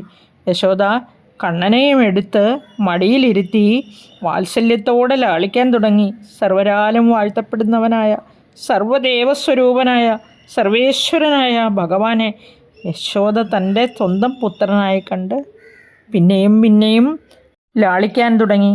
വാത്സല്യാതിരേകം കൊണ്ട് അവളുടെ മുലകൾ ചുരന്നൊഴുകാൻ തുടങ്ങി. ആ മുലയൂട്ടുന്ന ആ നിർവൃതിയിൽ ലയിച്ച് യശോദ അങ്ങനെ ഇരുന്നു. ഞാൻ തുടക്കത്തിൽ തന്നെ പറഞ്ഞിരുന്നു, ദ്രോണൻ എന്ന വസുവിൻ്റെയും അദ്ദേഹത്തിൻ്റെ പത്നി ധരയുടെയും ആവശ്യപ്രകാരമാണ് ദ്വാപര യുഗത്തിൽ ശ്രീകൃഷ്ണനായി ഭഗവാൻ അവർക്ക് പുത്രനായി പിറന്നതെന്ന്. അവർ തിരിച്ച് ഇത് മാത്രമേ ആവശ്യപ്പെട്ടുള്ളൂ. ഭൂമിയിൽ കണ്ണൻ അവതാരം, അതായത് ശ്രീകൃഷ്ണൻ അവതാരം എടുക്കുന്ന സമയത്ത് ഭഗവാൻ വിഷ്ണുവിൽ അചഞ്ചലമായ ഭക്തി ഉണ്ടായി വരണം എന്ന് മാത്രം. അപ്രകാരം സംഭവിക്കട്ടെ എന്ന് ബ്രഹ്മാവ് അവരെ അനുഗ്രഹിക്കുകയും ചെയ്തു. ആ ഭക്തിയാണ്, ആ പ്രഭാവമാണ് ഇപ്പോൾ നമുക്ക് യശോദയിലും നന്ദഗോപരിലും കാണാൻ സാധിക്കുന്നത്. ശ്രീകൃഷ്ണൻ അങ്ങനെ ജ്യേഷ്ഠനായ ബലരാമനോടുകൂടി ഗോകുലത്തിൽ വസിച്ച് അവർക്ക് രണ്ടുപേർക്കും പരമാനന്ദത്തെ പ്രദാനം ചെയ്തുകൊണ്ടിരിക്കുകയാണ്. പിന്നീടൊരിക്കൽ യശോദ സ്വയം മറന്ന് കണ്ണൻ്റെ വികൃതികളെല്ലാം ആലോചിച്ച് മൂളിപ്പാട്ട് പാടി പുഞ്ചിരി തൂക്കിക്കൊണ്ട് തൈർ കടഞ്ഞുകൊണ്ടിരിക്കുകയാണ്. അപ്പോൾ അവിടേക്ക് കുണുങ്ങി അരമണികളെല്ലാം കിലുക്കി പാദസരം കിലുക്കി ഓടിപ്പാഞ്ഞ് വന്ന് അമ്മയുടെ മടിയിലേക്ക് ചാടി കയറിയിരുന്നിട്ട് രണ്ട് മുലകളും മാറി മാറി കുടിക്കാൻ തുടങ്ങി കണ്ണൻ. അപ്പോഴാണ് യശോദ കാണുന്നത് താൻ അടുപ്പത്ത് തിളയ്ക്കാൻ വെച്ചിരുന്ന പാൽ തൂവി താഴോട്ട് പോകാൻ തുടങ്ങുന്നു. ഇത് കണ്ട യശോദ ഠപ്പേന്ന് കണ്ണനെ എടുത്ത് നിലത്തേക്ക് ഇരുത്തുന്നു. ഓടിപ്പോയി പാൽക്കലം താഴെ ഇറക്കി വെച്ച് തീ അണച്ചിട്ട് തിരികെ വന്ന് നോക്കുമ്പോൾ ആ ക്ഷണനേരം കൊണ്ട് സംഭവിച്ചത്. അപ്പോഴൊരു ശബ്ദം കേൾക്കുകയാണ്. കണ്ണൻ എന്ത് ചെയ്തെന്നോ, താഴെ വെച്ച കടകോലെടുത്ത് ആ തൈർക്കുടം ഒറ്റയടിക്ക് പൊട്ടിച്ചു. കലമുടഞ്ഞ് തൈരെല്ലാം തറയിൽ വ്യാപിച്ച് പരന്നൊഴുകി കിടന്നു. കണ്ണന് കോപം വന്നു. തന്നെ അവഗണിച്ച് അമ്മ പോയില്ലേ. തൈർക്കലം തല്ലി ഉടച്ചു. എന്നിട്ടും അരിശം തീരാത്തത് കൊണ്ട് അമ്മ കടഞ്ഞെടുത്ത് വെച്ചിരുന്ന വെണ്ണ മുഴുവൻ കട്ട് തിന്നു. പാലടുപ്പിൽ നിന്നിറക്കി വന്ന് നോക്കിയ യശോദ കാണുന്ന കാഴ്ച ഇതൊക്കെയാണ്. അമ്മ വഴക്ക് പറയുമല്ലോ എന്ന് ഭയന്ന് എവിടെയോ പോയി ഒളിക്കുകയും ചെയ്തു.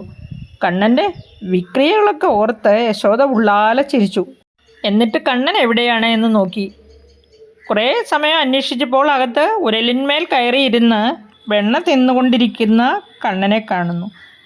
സമീപത്തുള്ള ഒരു കുരങ്ങിനും കൊടുക്കുന്നുണ്ട് താൻ കഴിക്കുന്നതിനിടയിൽ. കണ്ണൻ അമ്മയെ കണ്ട് ഭയന്ന് വിറച്ചു. പുറത്തേക്കൊറ്റ ഓട്ടം.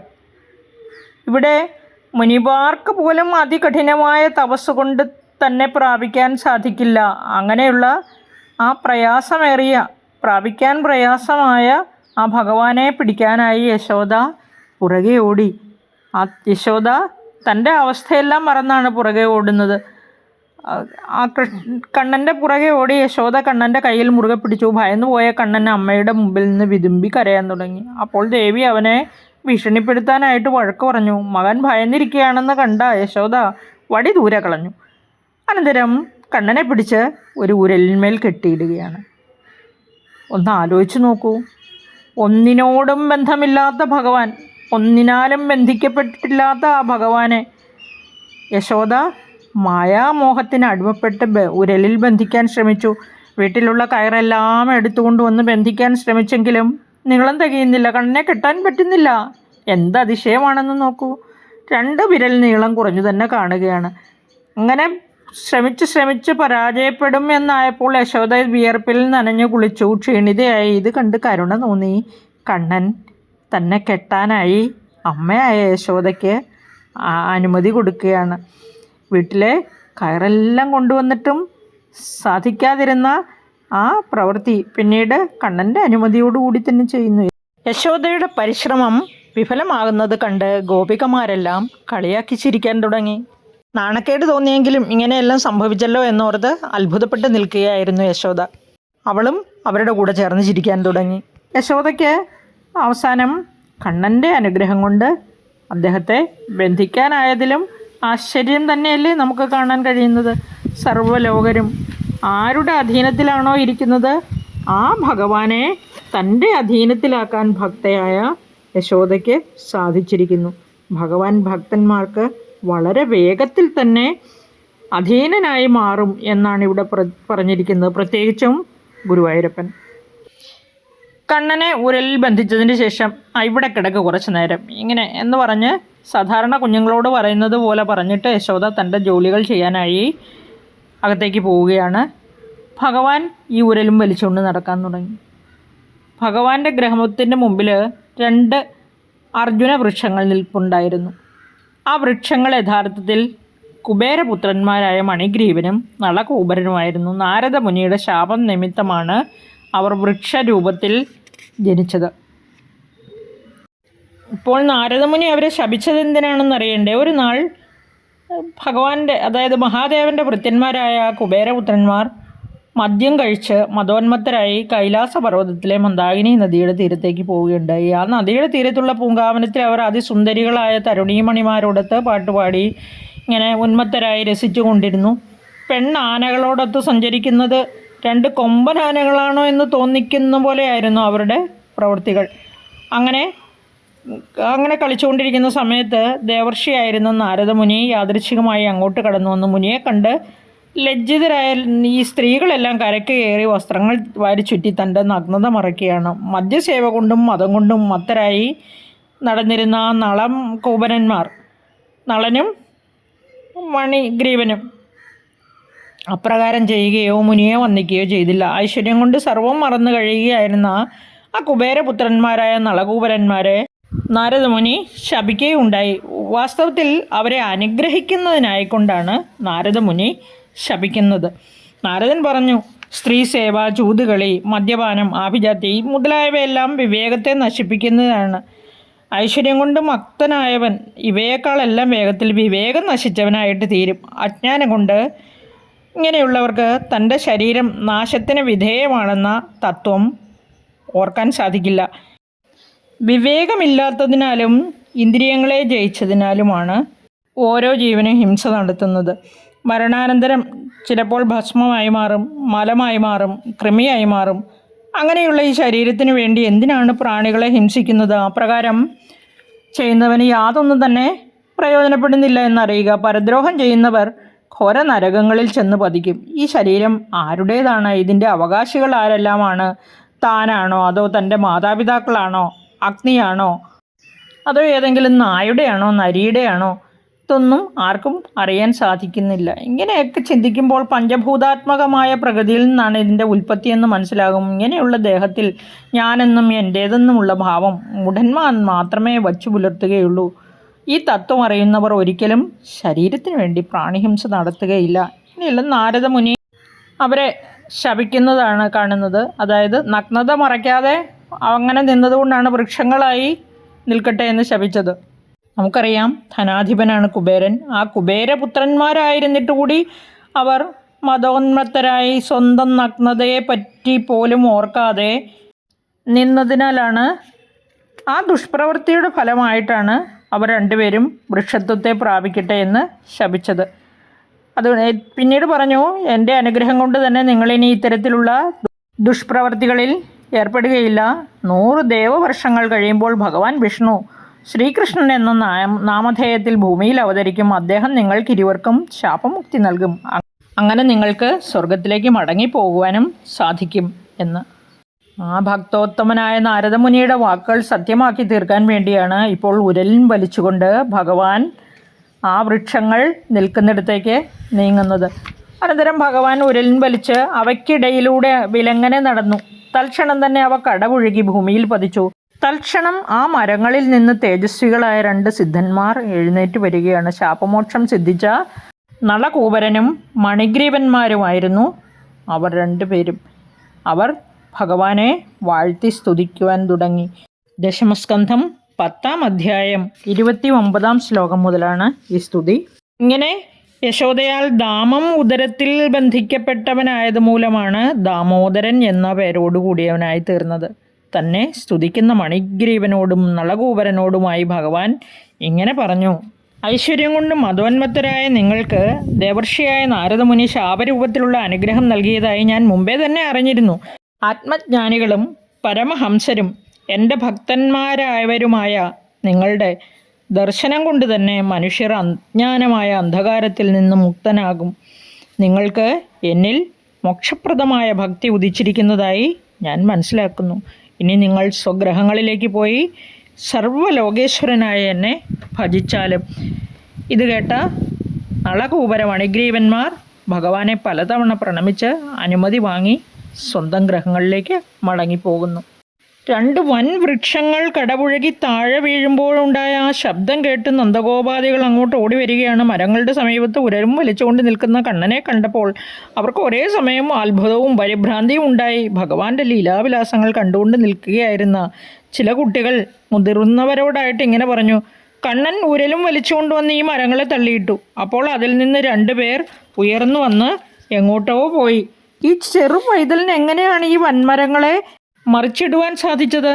ഇപ്രകാരമുള്ള ശങ്ക കൊണ്ട് അവർ ആ വാക്കുകളെ ഒന്നും വിശ്വസിച്ചില്ല. നന്ദഗോപർ ഉടൻ തന്നെ മരത്തിനടുത്തേക്ക് പോയി കയറഴിച്ച് കണ്ണനെ മോചിപ്പിക്കുകയാണ്. ഗോപികമാരെ എടുത്തുകൊണ്ട് പോയി ലാളിക്കുമ്പോൾ ഭഗവാൻ ഒന്നും അറിയാത്തവനെ പോലെ അങ്ങനെ പുഞ്ചിരിച്ചുകൊണ്ടിരുന്നു. അവരിൽ ആനന്ദമുണ്ടാക്കുന്നതിനായി സർവേശ്വരനും ജഗന്മയനും മായാവിനോദകനുമായ കണ്ണൻ കേവലം ഒരു പാവയെപ്പോലെ തൻ്റെ ലീലകൾ കാണിച്ചുകൊണ്ടേയിരുന്നു. ചിലപ്പോൾ കണ്ണൻ പീഠം, പാത്രം മുതലായവ എടുത്ത് താഴ്ത്തിടും. ചിലപ്പോൾ താൻ മഹാശക്തിമാനാണെന്ന് കാണിക്കുവാനായി മറ്റുള്ളവരോട് വഴക്കിടും. ഇപ്രകാരമുള്ള ബാല്യകാല കുസൃതികൾ കൊണ്ട് കണ്ണൻ ഗോകുലവാസികളുടെ എല്ലാം മനം കവർന്നു. താൻ ഭക്തന്മാർക്ക് അധീനനാണെന്ന സത്യം ഭഗവാൻ പല വിധത്തിലും ഗോകുലവാസികൾക്ക് കാണിച്ചു കൊടുത്തുകൊണ്ടേയിരുന്നു.